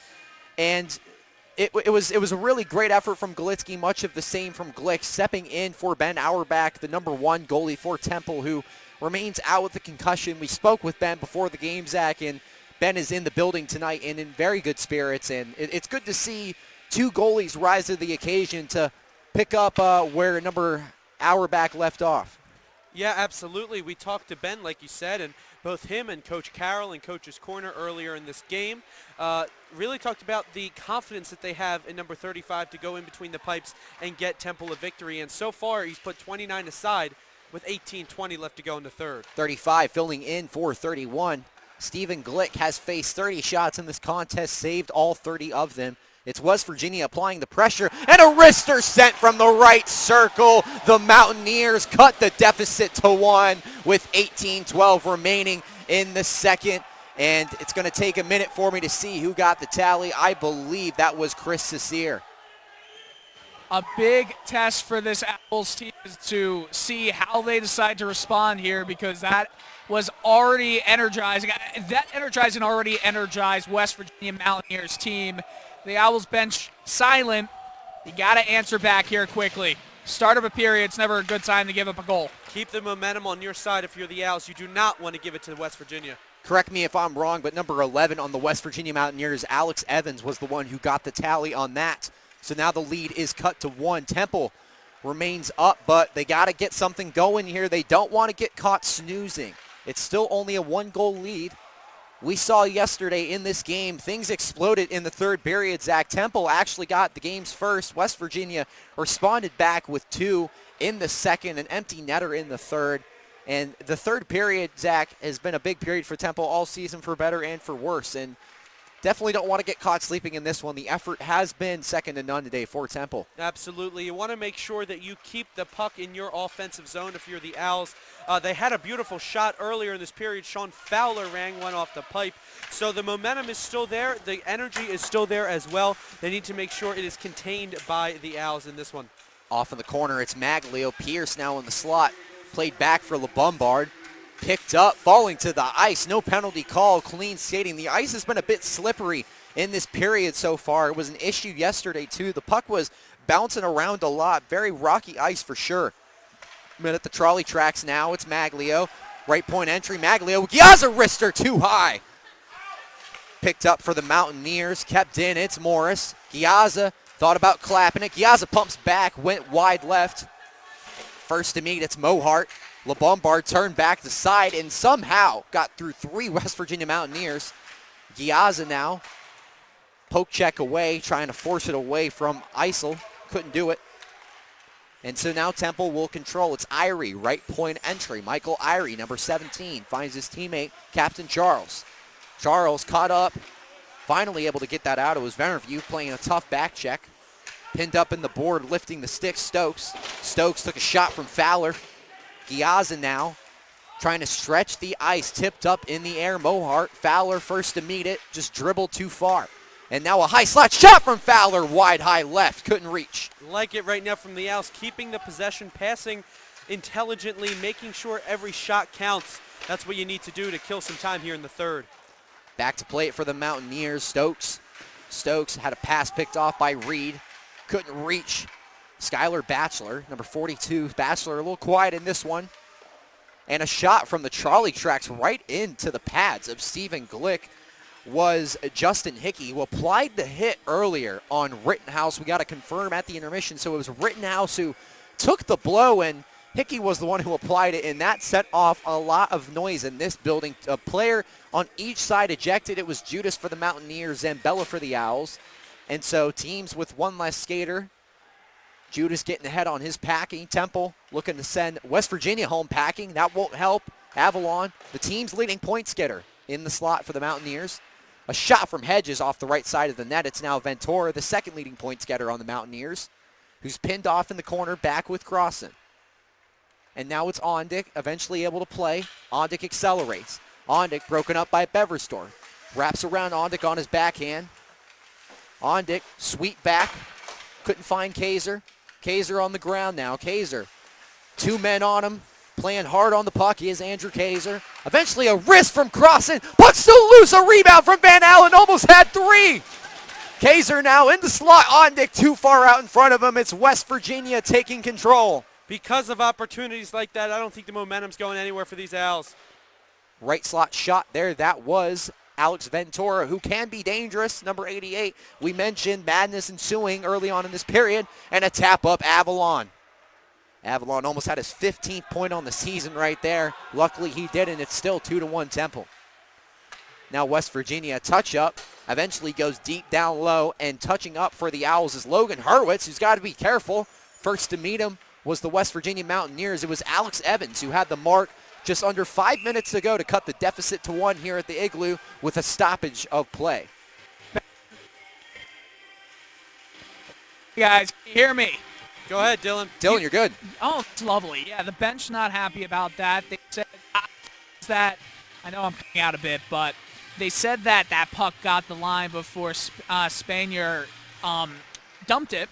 So it shouldn't have been icing. That's all I've got for you. Sorry. Just a lot of adjusting this microphone right now.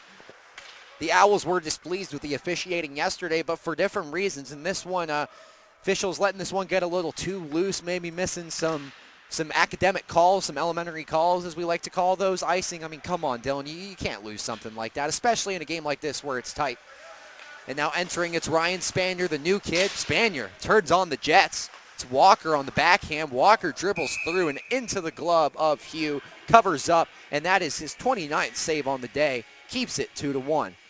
So with 13:40 to go here in the third period, a different type of tone in this one. The first period started out slow, picked back up, and eventually I think even we lost control of that one, Zach. This one, two teams behaving themselves a little bit better for sure. I'm sure the coaches gave him a nice talking to in the locker room after that second period. Really just making sure the discipline is still there for both of these teams so they can finish out this game strong. Cecere to Jukas. Jukas, wrister high right, hit the pipe. Almost tied it up there. Jukas, a dangerous scorer, fourth on the team in goals. Meeting up. Down low, it's Stokes. Stokes in the slot. Excuse me, that was not Stokes. That was Verneview in the slot. And now a stoppage of play coming. Official with his head up, and a face-off will come. 29-33, the shot total has picked up, and brisk pace, I'll say that. Temple was leading in the shot count at 12 at one point, about 9-10 minutes into the first period. Now down in the shot count, 33-29. So an interesting turn of events. West Virginia definitely picking it up. It seems like one of those games, Zach, where Temple's stock isn't trending up or down. It's just kind of slightly up in there in the middle, and that has to change if they want to close this out. Absolutely, and as we just saw, Charles Giazzi, was kicked out of the faceoff circle because Michael Irie didn't line up correctly. But with 13:10 left to go in this third period, possession is key, making sure every pass is completed and is put where it needs to be if we want to see a nice, clean end to this game for the Owls. Jeffrey Stokes puts it down low. Verneview playing with Gane. Picked off in the slot, a backhand, couldn't finish. It was Cecere. Another chance for Cecere. He's still got the puck now on his backhand. Cecere playing Dancing with the Stars with Temple right now. Eventually able to reach his teammate Verneview. And now Wyatt Murphy. That was Stokes. Stokes now with Verneview. And Verneview back along the board. High slot is Jukas. Wrister let one go. Great save by Glick. Gane trying to fork it out. Eventually Shawn Fowler will. Picked up in the neutral zone. Irie tangled up. Can't maintain control. Picked up Giazza. It's a 2-on-1. Giazza thought about letting it one go, and he does. Top left save, Hugh. Justin Hugh coming up big. Jacob Hugh coming up big for the West Virginia Mountaineers. Alex Barberini now on his backhand. Too light there, not cautious enough. Lucky for him, Jack Pierce there. So now it's Jack Pierce with Wyatt Murphy. Too far past Ventura. It's Barberini now picking it up. Barberini on the back. Connects with Magglio. Magglio cuts it in the center. Up the right wing, a chicken play, and now we play dump and chase. It's Brandon LeBombard. Magglio down low with Beversdorf, and it's caught on the back of the net. Stoppage, and eventually we will. 4 seconds after the fact, that puck was caught in the back of the net, so there will be a face-off in the West Virginia zone. 11:35 remaining in regulation. Owls are slowing down the game pretty considerably. They're getting it slower. I'm not sure if you guys can hear me right now, but that give-and-go passing between Barberini and Bladen Reed back here, or Aaron Crossen, that is, it's pretty indicative of how they're trying to end this third period as, taking it calmly, being a little slow on the build-up. At the end of the day, you just want to have the puck. To control the puck is the best kind of defense. It keeps the puck off the blades of the other team's, blades. That makes sense. Guys, this third period for me is not great. I think I wasted all my energy in the second period. What do you say? Yeah, definitely, Dylan. I was just telling Zach, I don't know if you were tuning in, but just everything, it was like a book, that you just can't put down. Each page got more and more interesting. In this one, though, I think the boys are behaving themselves. And puck down loose in the Temple zone. It's Crossen who took a shot on Beversdorf. Beversdorf down to the ice, and it's pinned up against the boards. Officials say play on. Now on his backhand, a wrister. It was Hedges up into the netting. Max Hedges couldn't close, and it's still 2-1. I go back to the end of the second intermission when Dylan was talking to Alex Barberini. One of the things that interests me was after they got the early goal in the first period, Alex said, we knew that we could beat this guy, being Jacob Hughes in net for the Mountaineers. So the Owls have confidence, and they know they can get pucks past Hughes, as they already have 2 here today. A couple other ones have rang off the pipe, so look for the Owls to stay aggressive, continue to take those advantage shots like we saw Charles Giazza take just a few seconds ago.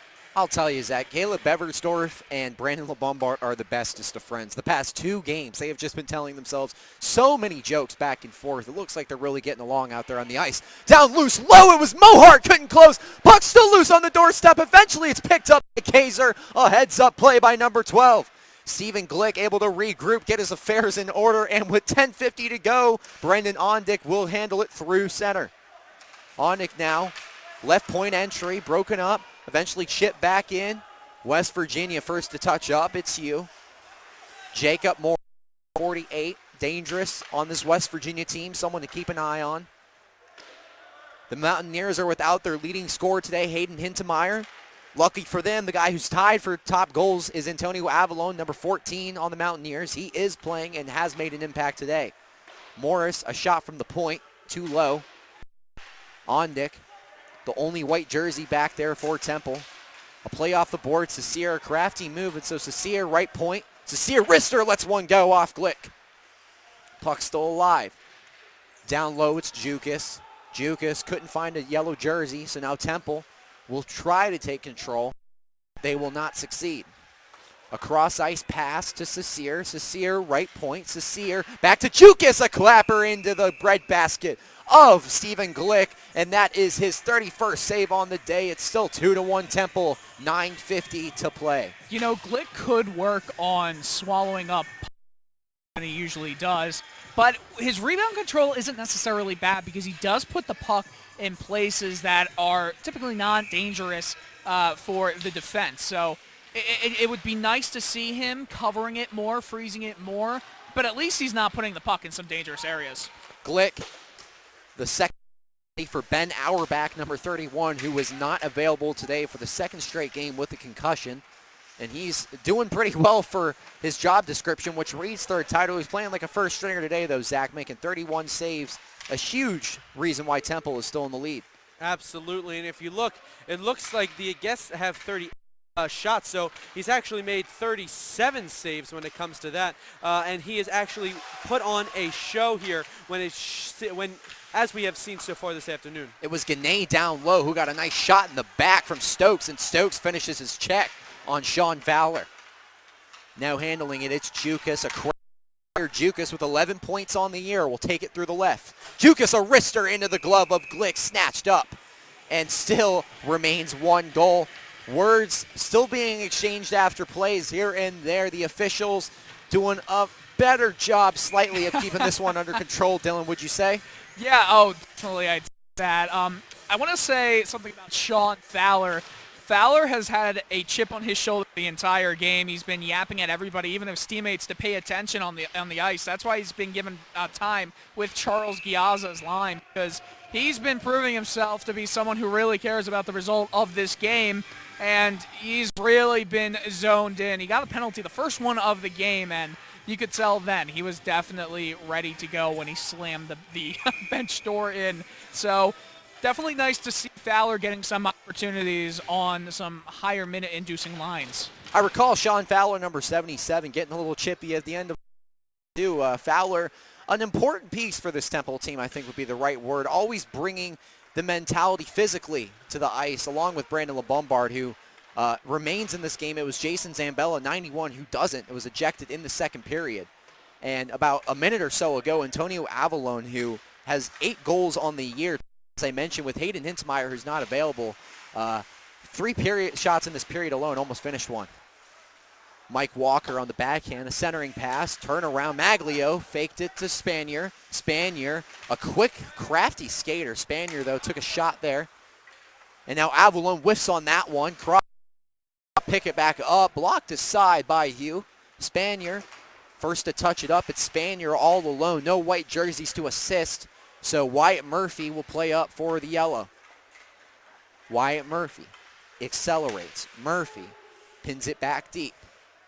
Crossen down to touch up. It's Crossen. Tried to connect with Kaiser. Eventually out of the Temple zone. West Virginia now with 7:32, still down a goal, looking for something. It's Morris now, and falling down to the ice is a Mountaineer. So Temple takes over. It's Nick Van Allen with 2 goals on the day. Nick Van Allen, 12 on the year. A tie for first in the team leading goals in this contest. It's Van Allen. Been feisty down low today, number 25, and that's who has the puck. Van Allen. Wrister lets one go into the mitt and saved by Jacob Hugh. A stoppage with 7:06 to play in regulation. Dylan, I go back to what you said a couple minutes ago, slowing down the game if you're the Temple Owls, and really what they've been doing so far in this third is exactly that. They're taking the time off the clock that's necessary. They're weaving right into the zone and may not be shooting right away, might be looking for the pass instead. So trying to get as much time off this clock as possible with 7 minutes left to go in the third. And the dump and chase is a good method to do that.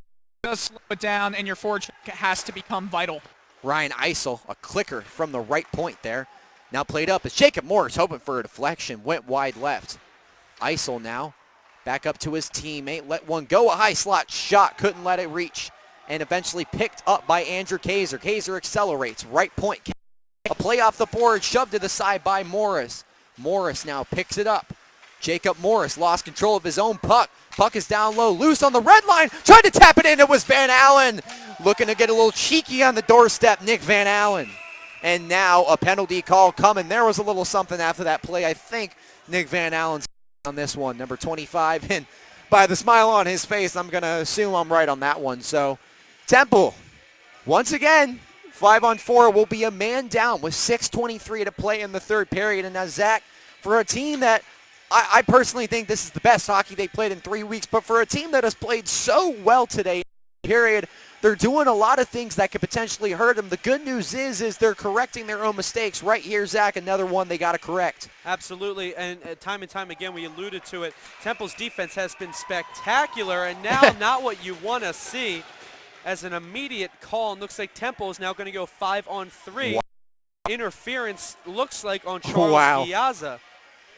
Or excuse Kyle me. Smedley's Kyle going off to the Smedley, box. Number Giazza. 15, an unusual suspect. Kyle Smedley, the team's treasurer, getting involved in the action. Number 15, Kyle Smedley, as I mentioned earlier in the game, it is important to note number 15 is an accounting major. We love Kyle. Kyle's great. A lot of accounting majors on this team as the officials have a chatter. Jason Zambello, the mechanical engineering major from Eagleville, Pennsylvania, is ejected from this one. So now Nick Van Allen will take a seat or move aside for his best friend. The Owls are going to be down 5-on-3 here, and the blatant obvious thing to say, Zach, is this is not good for the Owls, but the record shows in this contest specifically that the Owls have done a pretty good job on special teams. They have a special teams goal in this one. If you're head coach Pat Carroll, with the leisure you have right now, what are you telling your team? You got to make sure that if you are going to pass the puck, you the precision pass into the lane, just dump it out of the zone. And if you were watching the Penguins versus the Philadelphia Flyers, it was interesting to see how Kevin Hayes just kind of swarmed in and out and curved in and out of the zone on the shorthanded, and that's probably what they're going to do. And as you see, 3 of the bigger guys out in here for the Owls, it's Giazza, it's Reed, and it's Barberini. The Owls going with size for sure. It's the captain, Giazza, who will face off. Best dressed out for the Mountaineers, looking to tie things up. It's Hedges. High slot, look for a redirect, couldn't get it. Jukas now. Jukas on his backhand. Jukas, right point up for teammate. A one-time shot by Wyatt Murphy into the glove of Stephen Glick. Number 35 stays perfect with 32 saves on the day. 142 remains on the Nick Van Allen penalty, 146 on Kyle Smedley, so they'll almost be getting out at the same exact time. This is a long advantage and a big one at this point in the game for the Mountaineers with 6 minutes to play in the third. Hedges now, high slot, let one go off the pad. Still loose down low, it's Jukas. Jukas, the X-Man, gets it up to Wyatt Murphy, a dish to Hedges, back to Wyatt Murphy, and after the fact, Stephen Glick looked like he was having a yard sale out in front of his net. It looks going to be I'm not sure if it's a 4-on-3. I think they're just setting that face-off to the neutral zone. It appears like that is what they're doing. Because Stephen Glick did get collected with a few West Virginia players in the crease there. So, yeah, just a neutral zone face-off, nothing more. You got to think Stephen Glick's stick is worth something. West Virginia and sell it on the internet. Dylan's knocking it right out of his hands. Coming up now, high slot, Wyatt Murphy. Wyatt Murphy, wrister! Got right past Glick, but didn't connect. And now Hedges, a play off the glass. It's Giazza all alone. Giazza, right point. Cuts through center, wrister, and almost got past Hugh, but no cigar. It'll play on. That wasn't enough for the officials to freeze it. A long delay there. Absolutely. I guess the officials were waiting for West Virginia. That could have been a face-off in the Temple offensive zone. Missed opportunity. It's Jukas with 11 points on the year. Passes it to Avalon, the team's leading scorer, couldn't reach. And now Ventura, the second leading scorer. Down low to Avalon. Ventura to Hedges. A one-time clap off the pad and still loose. 40 seconds remaining on the VA. 41 remaining on Smedley. And eventually dumped out by the Temple Owls. This is great work from special teams here at a crucial spot in the game. Alex Ventura now looking to set up the yellow jerseys. It's Ventura, left wing. Ventura, an easy play for Evans. Evans had a goal earlier in this game, the only goal for West Virginia. One-time shot, it's Cicero Rocket, and a follow-up by Avalon. Puck still loose out in front, and eventually swept off to the right, picking up his Morris, and his stick is loose again.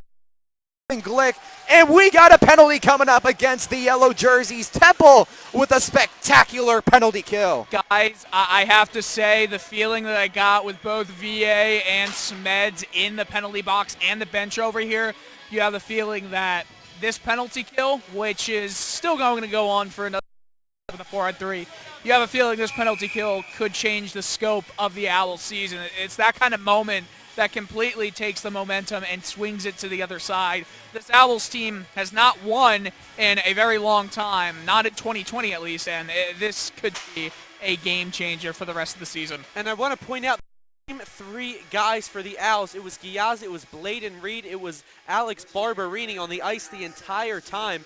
Never had really a chance to take a break, but anger and frustration on this Mountaineer bench here as several sticks being thrown, being slammed, and I think you hit it right on the head, Dylan.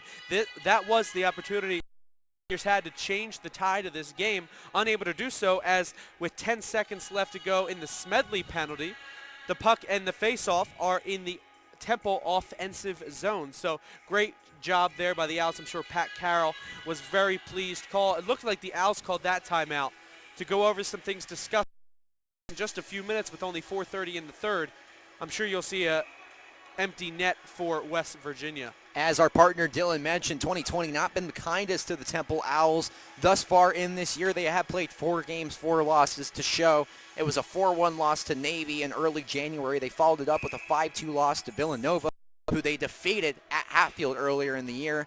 The Naval Academy gave them trouble, fell 6-3, and yesterday, first our very own West Virginia Mountaineers, it was Temple on the wrong end, 3-1. But this right here, as Dylan has mentioned, is not only a game changer, but a season changer. With 4:20 to go in regulation, Temple will man up. It's Alex Evans with West Virginia's only goal who will sit in the penalty box, and Temple's finest in fashion right here coming on the ice. Matt Ganay at the trolley track, scoop back to Brendan Ondick. A curl and drag by Ondick. Ondick accelerates through center. Ondick head up.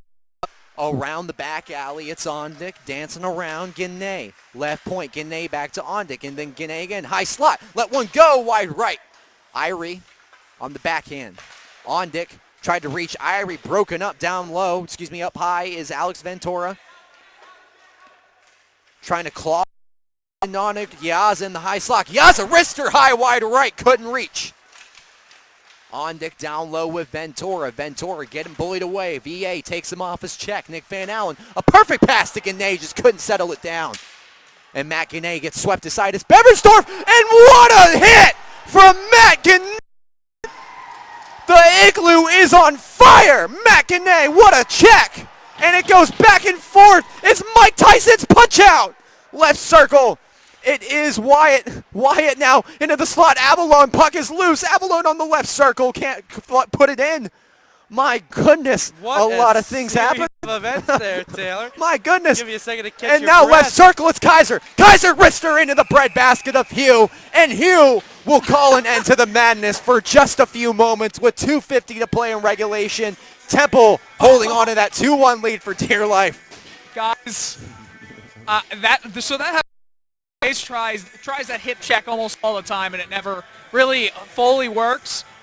That's got to be the best hit I've seen in a Temple game in my time at Temple. That was ridiculous. He kind of landed on his head, and it looked like his head hit the ice, and his neck almost moved. So definitely a little dangerous. I can't lie about that. But if that did not put the cherry on top of the penalty kills and then that, just a few more minutes, you can't let anything go wrong here. It is so important to hold on to this lead, hold on to this great game being pitched by Stephen Glick. This is so important to the Owl season. And you had a lot of anger or frustration built up because Van Allen delivered a perfect pass to him in the slot right on the tape of his stick. He couldn't handle it, so he needed to get the momentum back on the side to avoid a chance. Kaiser, a dribbler through center, and West Virginia is going to kill off this penalty here. A tough break for Temple. 2:21 left on the clock. Temple still holding 2-1 lead for dear life. Their netminder, Stephen Glick, with 34 saves on the day. The third-string goalie behind injured Ben Auerbach, stepping up in a big way. And now Murphy sent to the slot for Avalon, couldn't reach, and the puck is still loose down low, eventually picked up. And now moving with it is Stokes, now playing up. Center couldn't reach Avalon with it. That was Stokes down low with Avalon. Stokes again, wraparound shot, can't go. Shawn Fowler for Temple moves up through neutral ice. Guys, got to watch the netminder right now. He might be coming off. It's Jacob Pugh, number 30, getting anxious over here. Getting tired of the ice, looking for a change of scenery. West Virginia could use it too. Down a goal with 1:35 to play. Can Temple hold on? It's Irie going shoulder to shoulder at center ice with a Mountaineer. Down low behind, it's Smedley. Fowler, a chip and play, a one-tap. Irie took a hefty check there. Picked up eventually, it's Morris with 1:18 to go. Hugh still in the West Virginia net. As long as Temple keeps possessing the puck and showing great aggression like they are right now, this goaltender is going to be staying in between the pipes, not giving him a chance to get to the bench for the extra attacker for the Mountaineers. A face-off will come at neutral ice. 1:10 remaining on the first. Temple with the 2-1 lead. So Jacob Pugh at any moment now, probably the next time West Virginia is able to get it below the line, that's when he'll come to the bench. 6-on-5 hockey momentarily away as Temple looking to get revenge. They fell 3-1 to West Virginia yesterday. Still has yet to win in the new year. And there he goes, Jacob Pugh, extra attacker coming on for West Virginia. It's Avalon, the team's leading scorer. Puck is down low now. It's Veneview. Veneview one-time shot for Jukas. Couldn't go.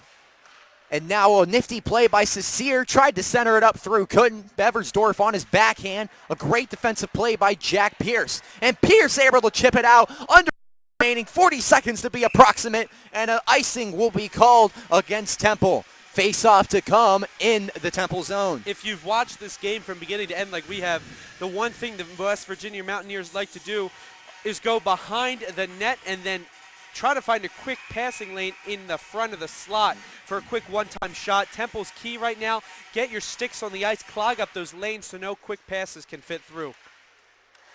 35 seconds to go. West Virginia looking to even the tables. It's Jukas, 11 points on the year, third on the team. Tried to fork it out. Jukas got a pass from Evans, who has the game's only goal for West Virginia. Hedges back down low to Jukas. It's Kyle Smedley playing nifty through there. 18 seconds to go, remaining in regulation. Pinned down in the corner. Stephen Glick maintaining high in the net. 12 seconds to go. Officials say play on, and they eventually call it quits with 11.8 seconds remaining in the game. 2-1 Temple remaining in Stephen Glick's zone. Temple searching for their first victory of the year 2020. They have yet to win yet. This will be a huge win for Temple, who still has a lot to show on a schedule and in a division that is jam-packed. They're fighting for a playoff spot. Temple, 6 games remaining after this one. 9 seconds remaining on the clock. 6 seconds now. Pinned down in the corner. It's Nick Van Allen picks it up. Nick Van Allen, a send-out. 2020, you look a lot better with the cherry and white W on you. The Temple Owls win 2-1 at The Igloo has seen the first win of the year 2020, and the losing streak is over. Revenge, oh, sweet revenge. What a game from the Owls from beginning to end. Less than 3 minutes into the first period, they had the first tally of the game, and to be able to shut it out the way they did, penalty kills, power play goals, great goal by Stephen Glick, the freshman.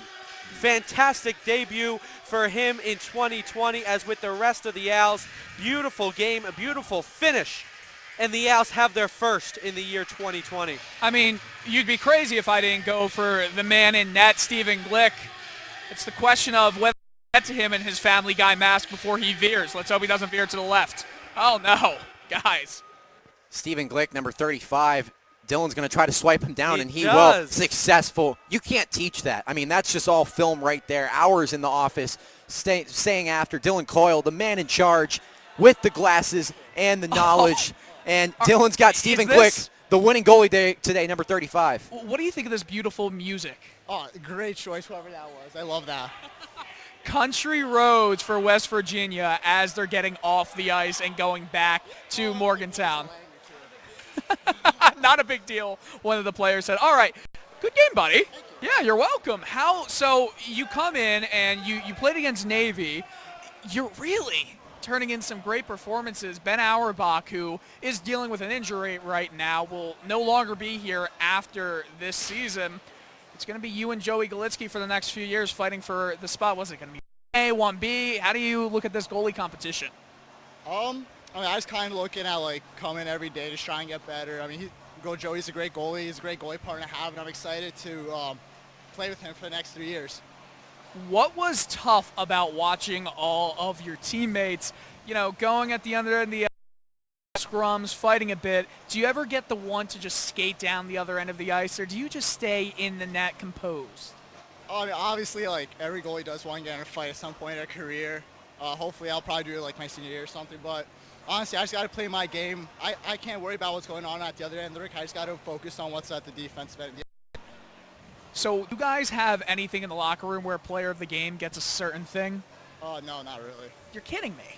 I think somebody should get that Family Guy mask every time they have player of the game. You think you'd get that one for tonight? Yeah, probably. I mean, the boys played great, obviously. It's a team effort. Everyone did their part. I did my part. Every single player on that bench did their part. It's a win in the goalie column, but it's honestly more of a team thing. Well, good luck. Congratulations, Steven. First win of 2020, and good luck going forward. All right, no problem. It's a beautiful, isn't he? Taylor, Zach, we'll go back up to you. Thank you so much, Dylan. And the winning goaltender today is Stephen Glick, accompanying the winning Temple Owls, capturing their first win of 2020. Stephen Glick, record on the season improves to 3-1-0-1, so his first win of 2020 and his third on the year for a third-string netminder. Zach, I want to keep you here for just a couple of seconds before we send it home.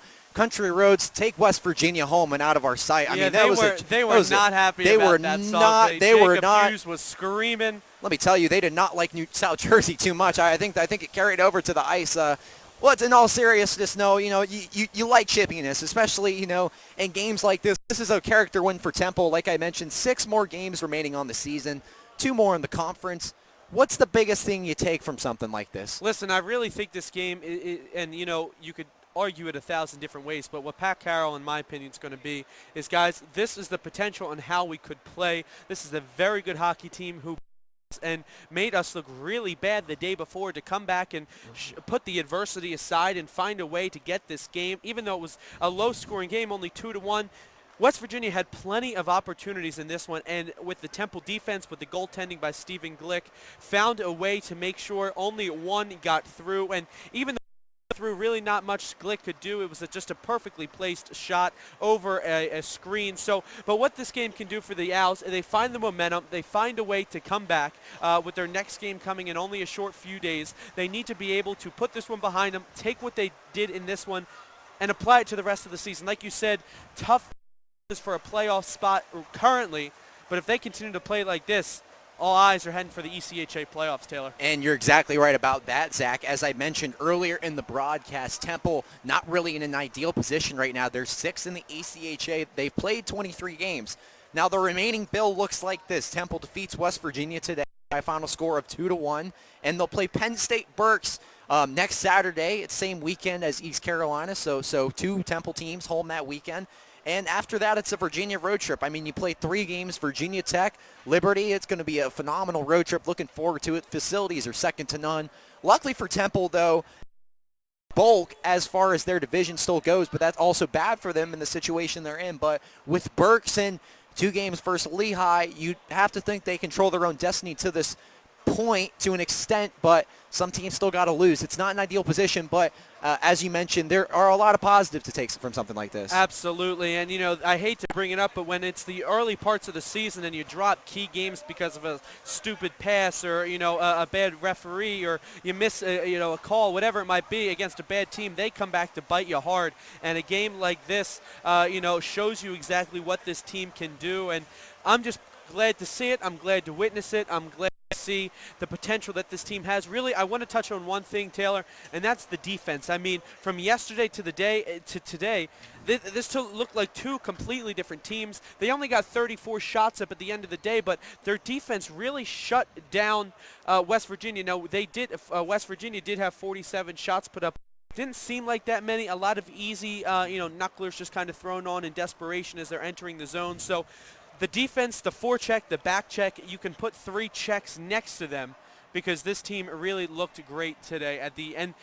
Looking to continue from today, looking at that defense, looking at who your goaltender will be. I mentioned Stephen Glick has played almost I believe 5 games, and he's 3-1-1. So to find a way to have someone as a Ben Auerbach's backup that you have confidence and trust in, it's a huge stepping stone for this team going forward, because Ben Auerbach's games are numbered as he is a senior, sadly leaving us in just a few months. Offense traveled yesterday for the West Virginia Mountaineers. They maintained zone time pretty much the entire game. It felt like we were taking a vacation in Morgantown, West Virginia, and today much differently. The offense was a bit more sporadic. West Virginia, something interesting to note, with 47 shots, yesterday 41, so they actually exceeded their shot total from yesterday, but it wouldn't have felt like that. I felt like West Virginia got a large margin of their offense from just sporadic, just peppering Glick here and there. And when you're going to get a goaltender that can save, listen, in one zone or one cycle, when they can save 6-7 shots in a row, like Stephen Glick did 2 or 3 times a day, you're going to stay in games. And a credit to the goal today for sure. But as you mentioned, Zach, the forechecking was just phenomenal. And it was good to see other people get involved. Nick Van Allen, as I mentioned, tied for the lead in goals. Now, we see VA later. We're going to have to mention that to him. Couple 12 goals. inches away from a hat trick, and if I had a almost hat on, the lead in goals. If I had a hat on, that hat would be on the ice. Sensational job from him today. Also, not only on the scoring end, but on the assists end, there were a couple beautiful slot passes that he had that could have set up opportunities for this team, but he came through strong. He showed that sometimes when Ondick or Giazza don't have a really great game, he's there to step up and do his job as well. So going forward, they have a lot of weapons. And, as we wrap up here, I just love to see how the forecheck continued to dominate today. Something that hasn't been the best over the past few games. It looks like Temple was the one who was putting up the ill-advised shots when they had the opportunity to, because they didn't have a lot of possession time. Today, they controlled that area. And, you can't say that this is a bad team. This is a team that just beat them countless times now at this point. So it's the end of 3, final from the Igloo, 2-1. Great thing to see. Great way to end the weekend as well. Yeah, and Temple's record on the year, as I mentioned, goes to 10-13-1, and they were able to do it without number 42, Ian Bowles, who is down to the right of me right now. His hair is in a ponytail today, by the way. That's important to know. The flow is and it may be kind of like a psychological thing. Maybe like next game he pins it up in the ponytail. As I mentioned, Temple will play Penn State Berks next week, but it gets really just sweaty. That's the word. It's going to get sweaty because we got a long road trip. It's a long road trip from where I'm from in Virginia, but from Philadelphia, we're going to be traveling 6-7 hours. It's going to be a great weekend. Some out-of-conference hockey, and then they got to buckle down because ending the season against Lehigh, it just sort of feels like Towson last year, Zach. It was that Towson game, that 1-0 victory, and that Navy win halfway through that ultimately made the difference. And a win like this today, it's a long way up the mountain, but it definitely feels like one of those wins, a win that could turn the last half of the season around. So it's a starting point. Like I you think said. so, it's yeah. a starting point from here. The only direction here is up. They showed the capabilities. They showed the confidence in this one. Just need to go out and do it again every single game for the rest of the season. The winning goaltender tonight for the Temple Owls, Stephen Glick, third stringer, gets his third career win in his Temple history. The Temple Owls got their revenge on the West Virginia Mountaineers. The final score from the Igloo in Mount Laurel, New Jersey, Temple 2, West Virginia 1. That's all she wrote, folks. From Taylor Snyder on the call, Zach Demuse on color, Dylan Coyle, our man in charge inside, Zingroni running the social and the keyboard. We say so long from Mount Laurel, New Jersey.